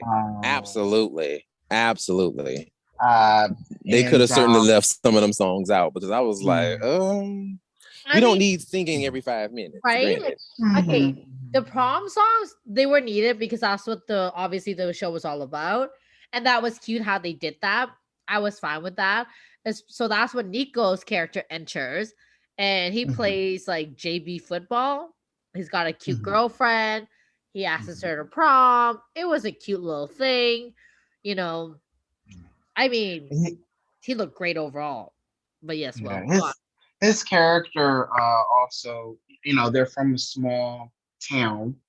I believe it's in Indiana. Yep, Indiana. Yeah, their views are not, you know, they're not open. They're not open to different people. So he shares those views. So he, if I remember correctly, in his first scene, he was teasing the main character, Emma, about or heckling her because she quote unquote got the prom canceled because she wanted to take her girlfriend to the prom. So because like there was a big fuss made out of it, the whole prom was canceled. So he was heckling her with his teammates. Okay, so I had to actually look this up because I really just didn't know. Did they ever say his name in the movie? Because I had no idea his name was Nick. They never actually said his name in the movie. Okay, just making sure. Not that I'm aware of, but I actually didn't know his name. Just making sure because I'm like, what is his name in the movie? Because Nico's name was Nick. Nick.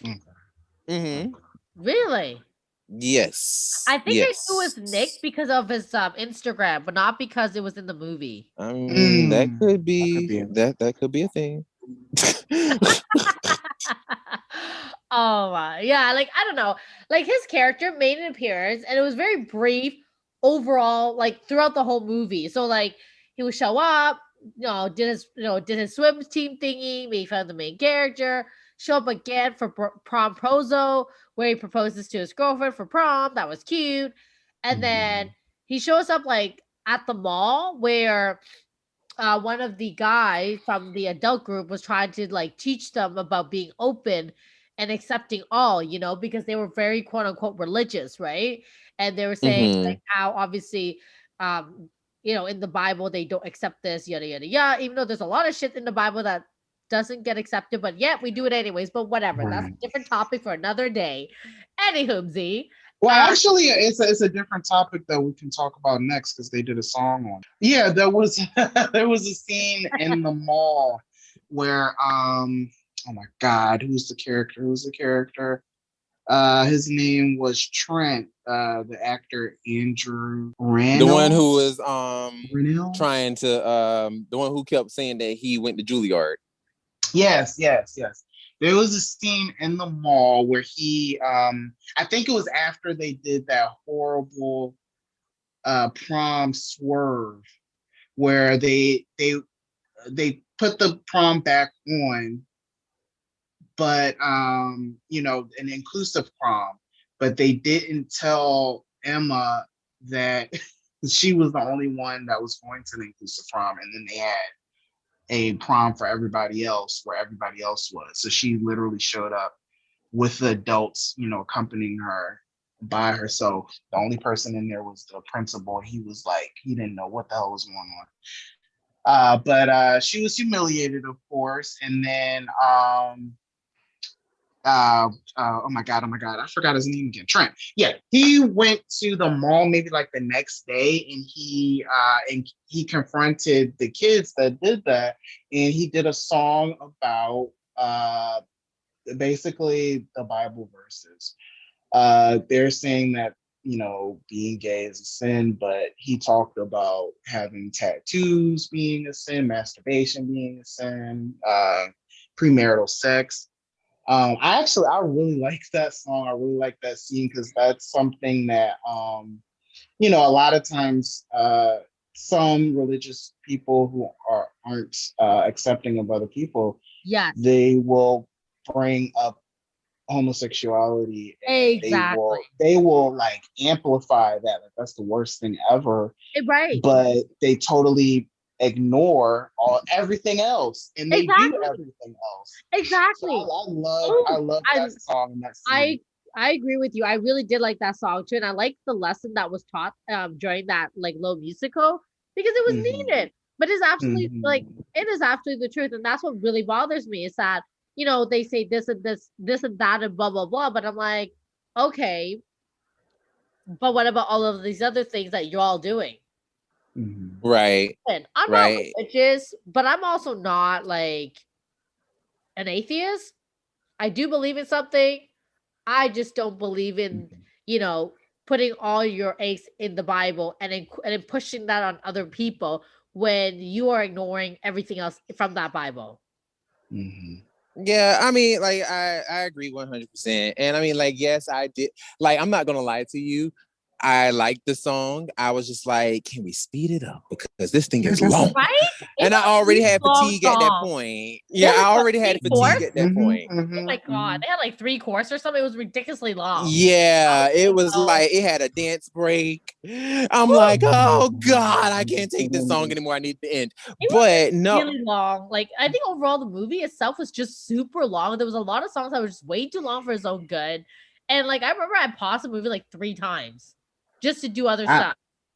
Yeah, I paused it to see where like how much time I had left, and I'm like, damn, I did that a lot. I did that a lot. I paused it several times to see how much time I had. I was like, God damn, this movie is long. But no, like I actually thoroughly enjoyed the song. Like I said, it could have been a little shorter, but overall, like I really liked it. And you guys hit everything on the head. I do also want to say that I do loved how like he was knowing all their business. And I'm like, you never met these people a day in your life. How the hell you know all the like that, especially old girl who was a virgin, who wasn't a virgin no more. I'm like, how did you know she's not a virgin? How you know she out here giving up the pooter? Maybe he how picked up on their body.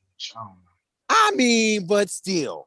You know what I'm saying? Like, how you know? You don't know that she could have been saving. They could have been saving themselves for marriage. They could have, you know what I'm saying? Now, granted, I'm just saying they could have. Not everybody is like me who had their legs open since 14. Not everybody is like me. 14?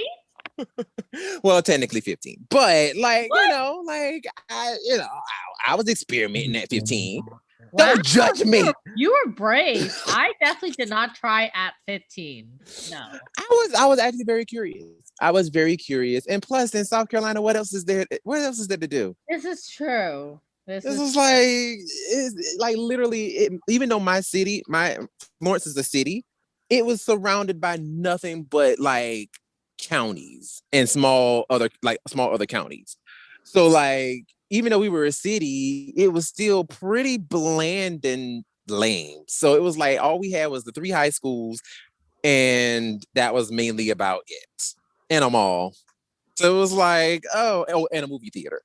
So it's like, well, what do you do? Like when you're bored, what do? You screw around. You screw around. Like that's what you do. So it's just like, watch Power Rangers, Brennan. That's what you do. Well, yes. Well, yes. I did a lot of that too. I did a lot of watching Power Rangers. I'm not even gonna lie to you. And I'm pretty sure that I probably would have been doing a lot more if I hadn't been watching Power Rangers. So Power Rangers kind of saved me. But no, like, and to be truthfully honest with you, like speaking of, I guess I can share this story since we are in the month of June. As far as like, having coming out and all that stuff. I guess I could probably share my story real fast. So basically I was never really in the closet. The end. Yeah, I never really was in the closet. The only people who really I never really actually told was my parents at the time.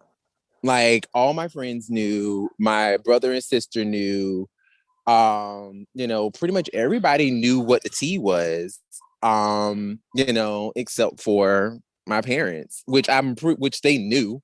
They just never said anything, but they knew, it was just kind of one of those situations where it was just like, well, I'm not going to ask you.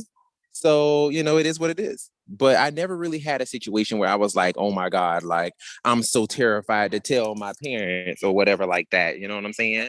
But my parents, they really just kind of, it was really kind of one of those situations where it was just kind of like, we know, like we know what's up, but we're not gonna be mad at him or anything like that. It was like that video where the mom opened up, she was talking to her son, she opened up the closet, like, oh, you ready yet? Right. Open. You ready yet? Oh. Are you ready yet? You ready? You ready to come out? You ready to come out of the closet?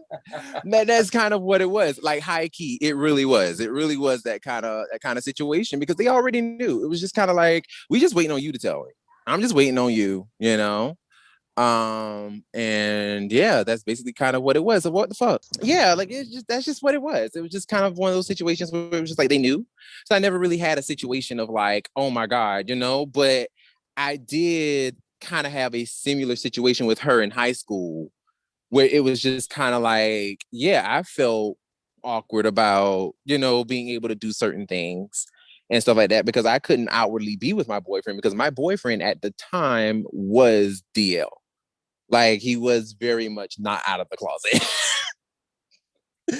So, we had to do a lot of things in secret. He was a part of the ROTC. So, which we both were. We both were in the ROTC, but I was just like extremely open.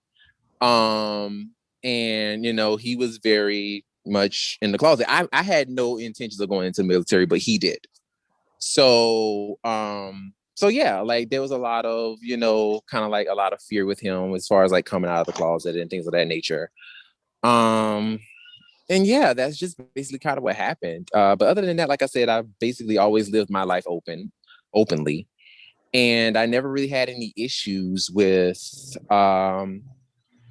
being in the closet. Now, one thing I will say though, and one thing that I did not like in the movie, and that's just, and I understood the girl's point of view. I understood the lead's point of view in this, but one thing I just didn't like was the fact that she got mad at the girl because she didn't want to come out at the time.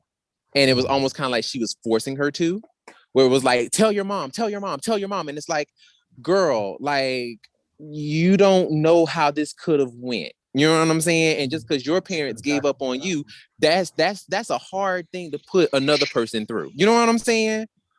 Like, it's one of them situations where it's like, okay, yeah, your parents, stop fucking with you because they're terrible parents, but I don't want to be put in that same situation. You know what I'm saying? Like, I don't want to be, put in the same situation that you had to go through. Like, that wouldn't be fair to me just because, just because you went through it, now you're going to try to put me through it too. That's not fair to me.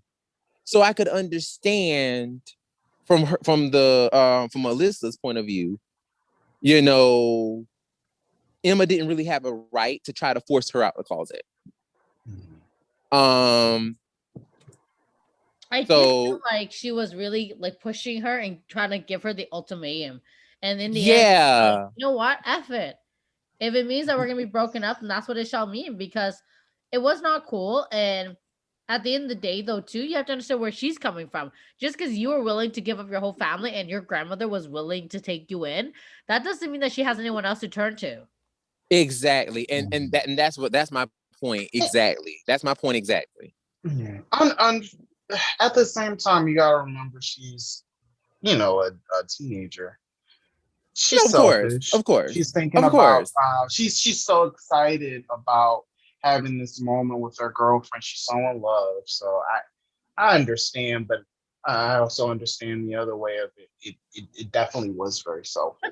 But she wasn't thinking. Right, but the thing is, like, I think what boggles my mind is like she went through it. She knew what that feeling was like. She knew what it was like to be rejected. So why would you push your girlfriend to do the same thing? Again, being in love and all that stuff is one thing, but to push your girlfriend to do something that you were able to do, that doesn't mean she's ready for that yet.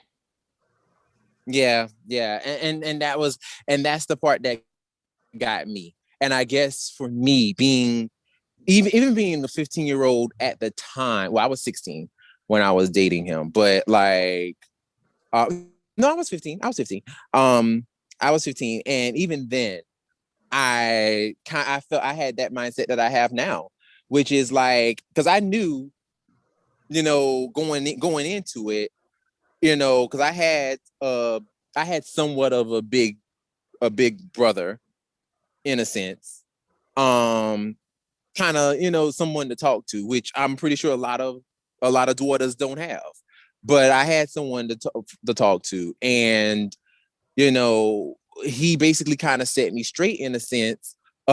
Set me straight, but he kind of got me together in a sense, and was just kind of like, you're dealing with somebody who's not quite ready to be out yet. You know what I'm saying? And there's certain things that you kind of have to hold space for. Like, you can't push him to do certain things, because if he's not ready yet, that's gonna put, it's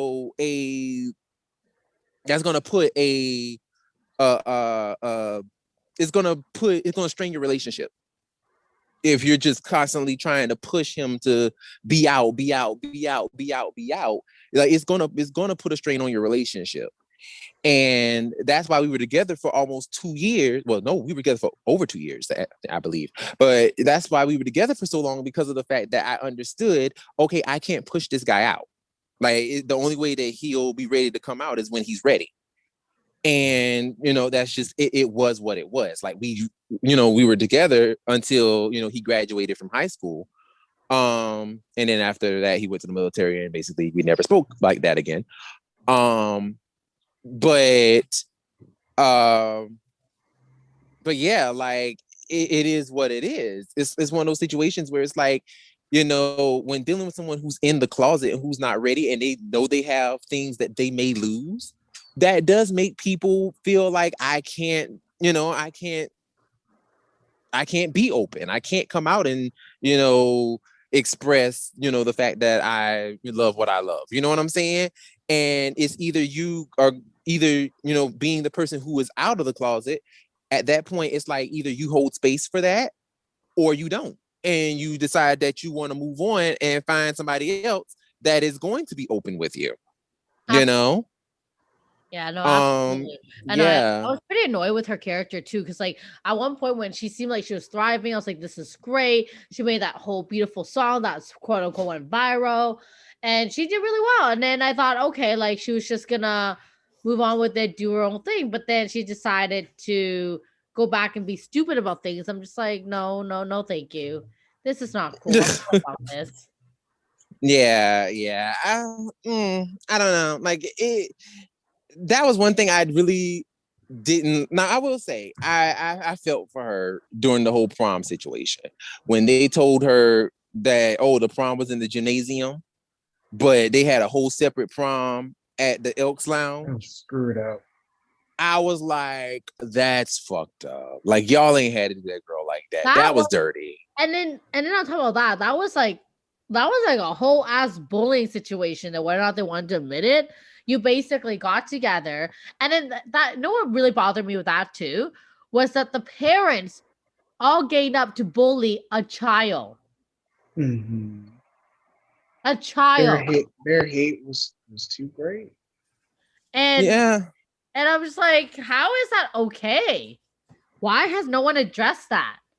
Well, I mean, it all goes back to, what we see currently in our current day climate. It's one of those situations where it's like, oh no, I'm doing this because, my belief says this is wrong, but yet and still what you're doing, what you claim your beliefs is saying is wrong. What you're doing about it though, it's inherent, it's bullying. That's exactly what you're doing. And the Bible clearly states to obviously love thy neighbor as you love yourself. Like, that's what the Bible states. Right? So Right? it's like exactly what the Bible states. Exactly. It's like, okay, yeah. And then of course people always want to come up with the love the person, hate the sin. It's like, okay, but also you talking about love the person, hate the sin, but what are you doing? Because obviously you're not letting that person live their life. You're still butting in every 5 minutes trying to tell them, you know what I'm saying? You're wrong and I'm not going to support you. You know what I'm saying? So you're still causing harm to them in some sort of way. Exactly. And then the other thing I do want to say, and I'm probably gonna have people coming at me for this. Okay, so my biggest issue too is that I dislike it when people say, "Oh, I'm gonna go to confessions." So my thing is, you're telling me, like Catholics? Yes. So you're telling me that you're gonna go confess your sins, whatever you want to call it, and then you have a do-over? I don't think that's how it works. Like, I don't think you losing your virginity and then confessing that you lost your virginity is gonna magically make you a virgin again. Well, it's not going to repair that hymen if you're a woman. Right? So I'm just saying. Once that thing is popped, it's gone. Right? So I don't know. Like, I just have issues with that. And I hear people say that. Like, I think I was dating a guy at one point. He was Roman Catholic and he was like, I need to go to confessions. And I'm like, I swear every week you're going to confessions. Like, what the fuck are you committing that you need to go to confessions every freaking week? And this is the reason why I also think that religion is deeply rooted in misogyny, because only men can actually get away with that. Facts. And it's men are the only ones who can actually get away with that. Right. Women can't. Like I said, you cannot repair your hymen. You can't. No. Once that's gone, that's gone. And that's another reason why in religion they're so misogynist towards women. And blame a lot of things on women because of that simple fact. Women can't magically say, "Oh, I'm going to reverse so and so or whatever," because once that's done, that's done. You know what I'm saying? Yep. But men, at any point, men can go, "Oh, I went and repented about this," and lie and say, "Oh yeah, this is done. I never did that anymore." They can say all day, "I've never done it." You can't prove it because you don't have evidence. Yep. So yeah, I repented. You know, somebody can easily say, "Oh yeah, I was gay at one point." Like a guy can say, "I was gay at one point," and then be like, "Well, but I repented," and went and was like, "Oh no, I'm no longer gay." But literally go and marry a woman, and now all of a sudden you come to find out years later, this mug done had like 4 boyfriends and cheated on you and went to sex parties. You know what I'm saying?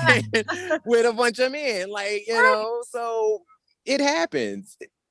Yeah, so that's the one thing I definitely wanted to bring up, and I dislike that so much, right? Because it's just, I guess it goes back to the movies where they're saying like, oh, the Bible says this, the Bible says that, and and all these like these parents that are supposed to be strong believers go ahead and bully this child for no other reason than the fact that they were in power. Right. What they wanted for their town, for their prom, for their whatever, and it's like, well, why do you get to decide? Last time I checked, you weren't God. Right. And not only that, they're like, "Oh, well, we don't want," and that's the one thing that really I didn't understand about the movie as well, where they were like, "Oh, well, in the PTA decides the prom and all that stuff." Yeah. But it's like, okay, I hear that, but also it's for the kids. And if you're telling the kids that only straight people can go to prom, like, what does that mean for like the other kids who, aside from even her, because she's not the only lesbian at the school. Exactly. You know what I'm saying? Like, there are others there. Yep, she just happens to be the only open one. Everyone else was just hush hush. Exactly, and and there may also have been other open ones, but just was like, I'm not gonna say nothing. You know what I'm saying? Like, I'm gonna shut my mouth and I'm gonna let her fight this war by herself. You know what I'm saying? Because listen, so it happened. She's fighting you. Baby. Because I'm sorry, you seen them daughters at the end. You seen them daughters walking in. One daughter walked in with a whole wig on it and had a stitch of makeup on. We all knew that was a boy. He came in with a whole wig on and a dress. I said, "Now, daughter, at least slap some eyeshadow on. I mean, give us a little lash." Child ain't even tried. Just put on a whole wig and said, "Here we go." Oh my God. But I'm just saying, like, I mean, we like I said, I just feel like it was a whole situation where it was just her by herself, but because of her, she allowed other queer people to, you know, go and, you know, live their truth at prom with their significant others, which I thought was beautiful. But at the same time, I do kind of find it messed up that she was in this thing by herself, and not one of them decided that, oh yeah, I'm gonna come out and help you, girl. No, they was just like, yeah, no. She had to turn to the internet for help. She had to find people from other states to help. She had to like search Y and hide for help. What is this, Pokemon Go? She on the app at school. What? Let me find some daughters. Let me find some daughters to help me. It's like that Pokemon song, you know? I don't remember how it goes, but like searching gotta catch them all, Pokemon. Oh my god. Like, let me find some daughters to help me. All of them was like, child, I ain't helping you, not today. Well, not ever until you win your battle. Right. When you win, yeah, girl, I'ma celebrate. Yeah. Right. I just think overall the messaging was just so contradictory. Like it goes from one end to the next, and you're like, I don't know who I'm rooting for anymore, because I feel like you're all shitty assholes. And I'm over this. Too many fucking songs, too long. Right. Like what I don't understand what you want from me. I was rooting for the main girl, but then she was all like up in her feelings about her girlfriend, and then the whole school is just shitty. Like everyone in it is just really shitty. Mm-hmm. I don't even know. Like I just feel like at the end of it, did they even redeem themselves, or was it just forgiven because they? I felt like some of them were forgiven and some of them did redeem themselves. Like, I do kind of feel like Nicole Kidman's character, she redeemed herself.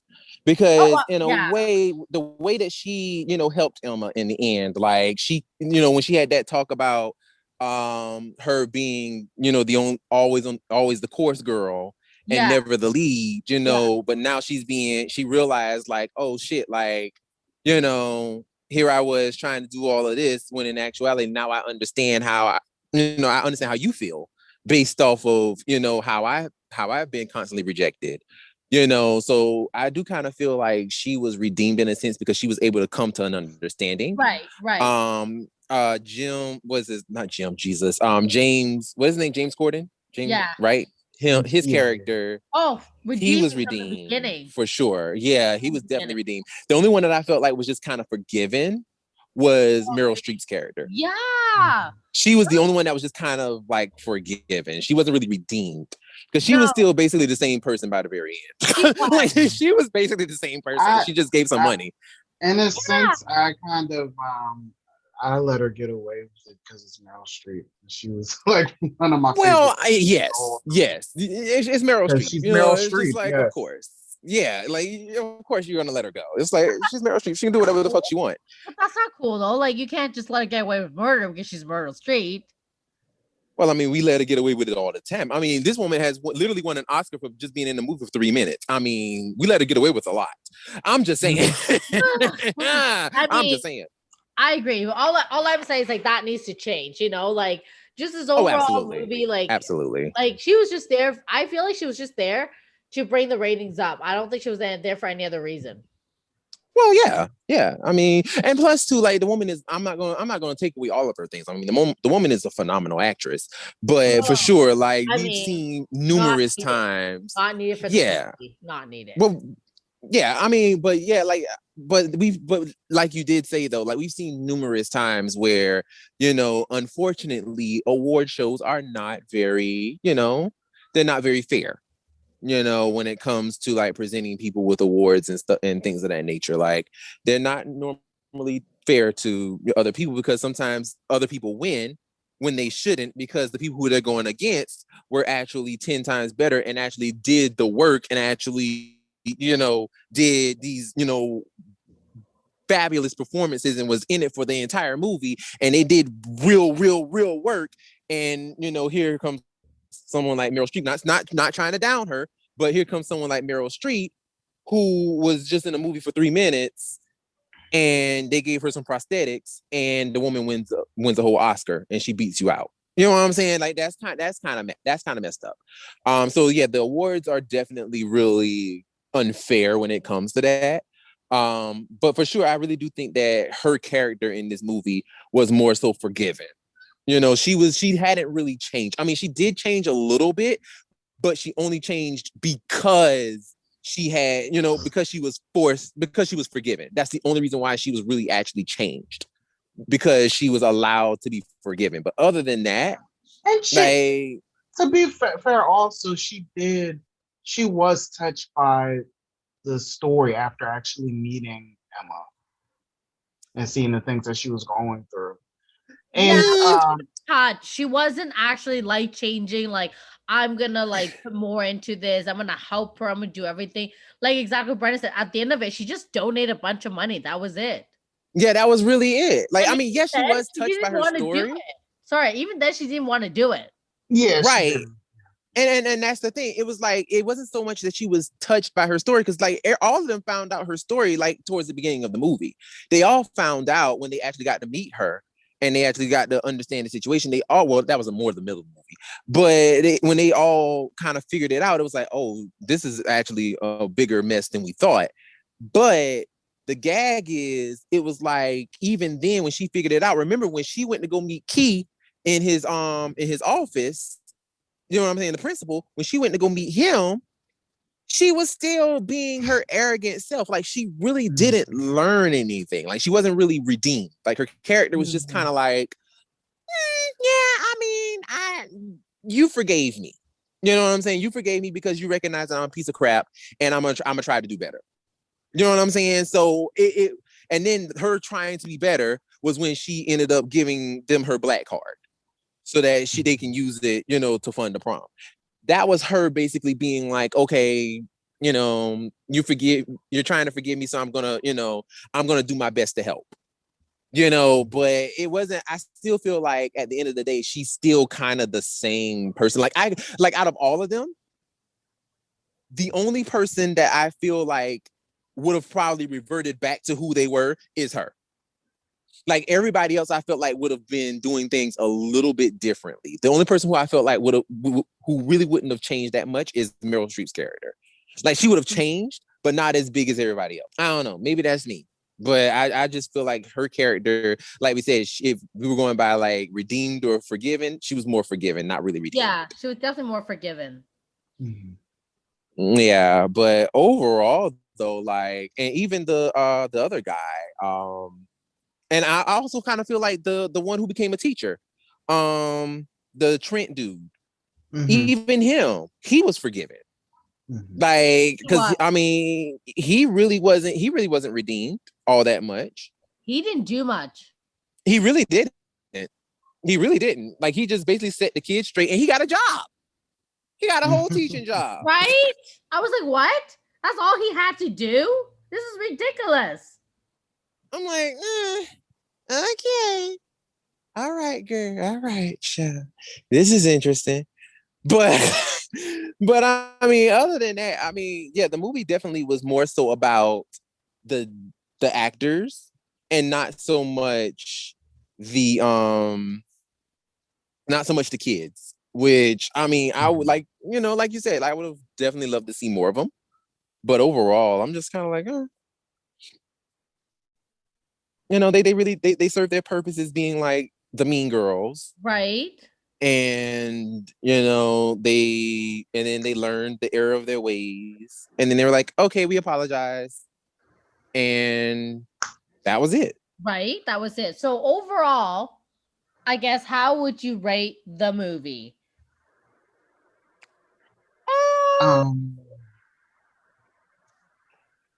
If I were to say out of 1 out of 5, the movie as a whole, I would, you know what?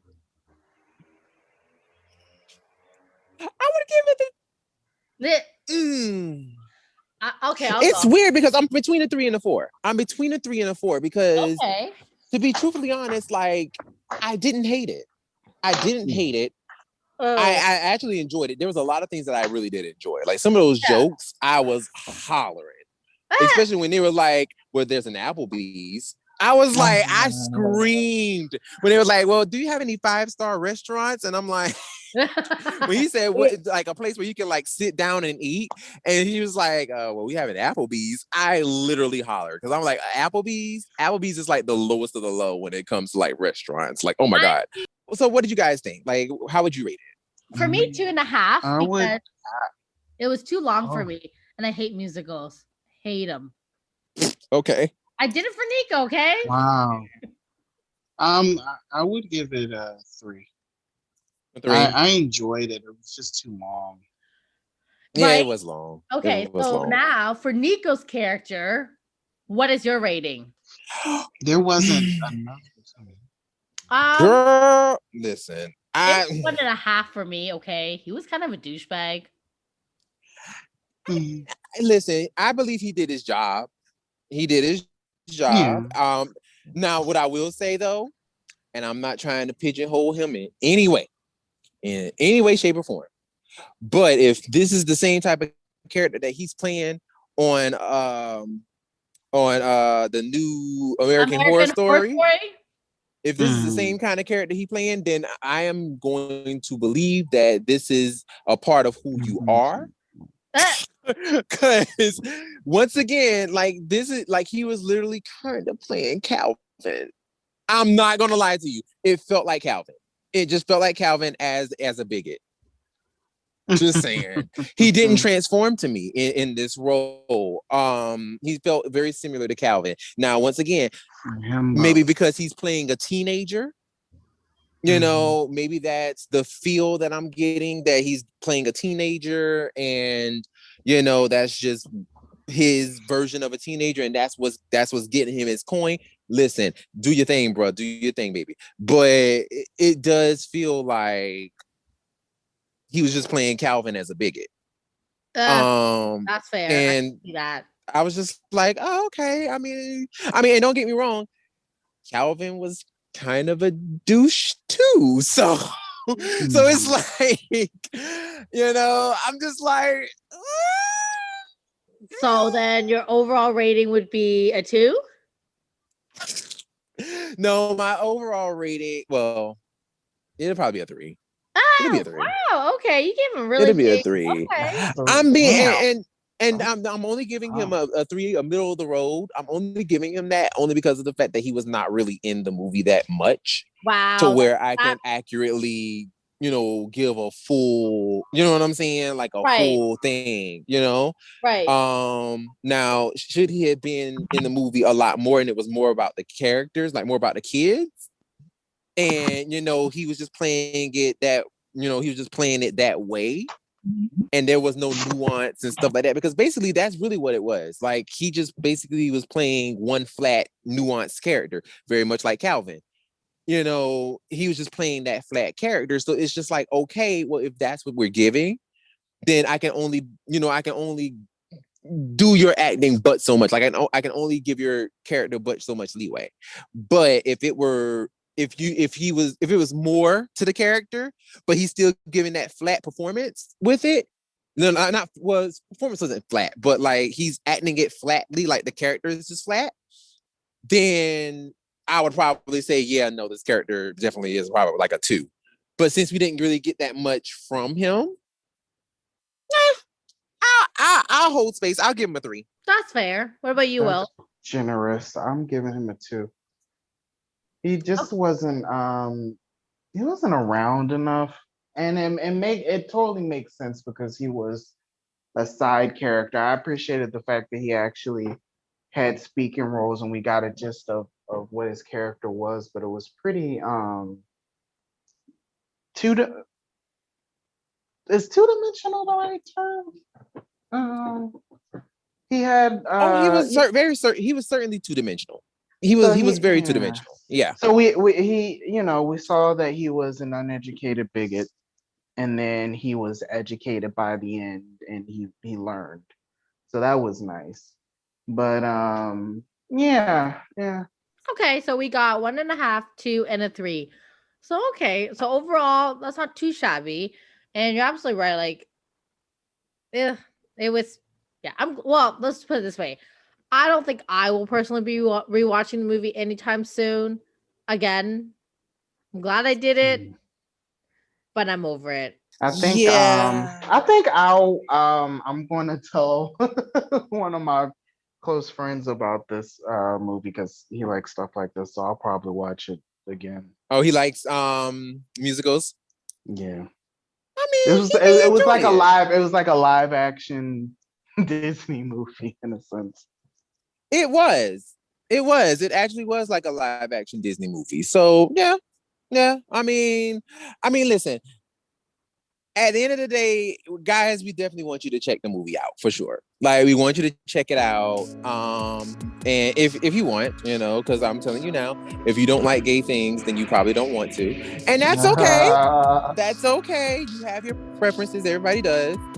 For whatever reason, whether it could be bigoted or not, you have your preference. But yeah, definitely if you just want something that is like very just, it was heartwarming at some parts. It really was.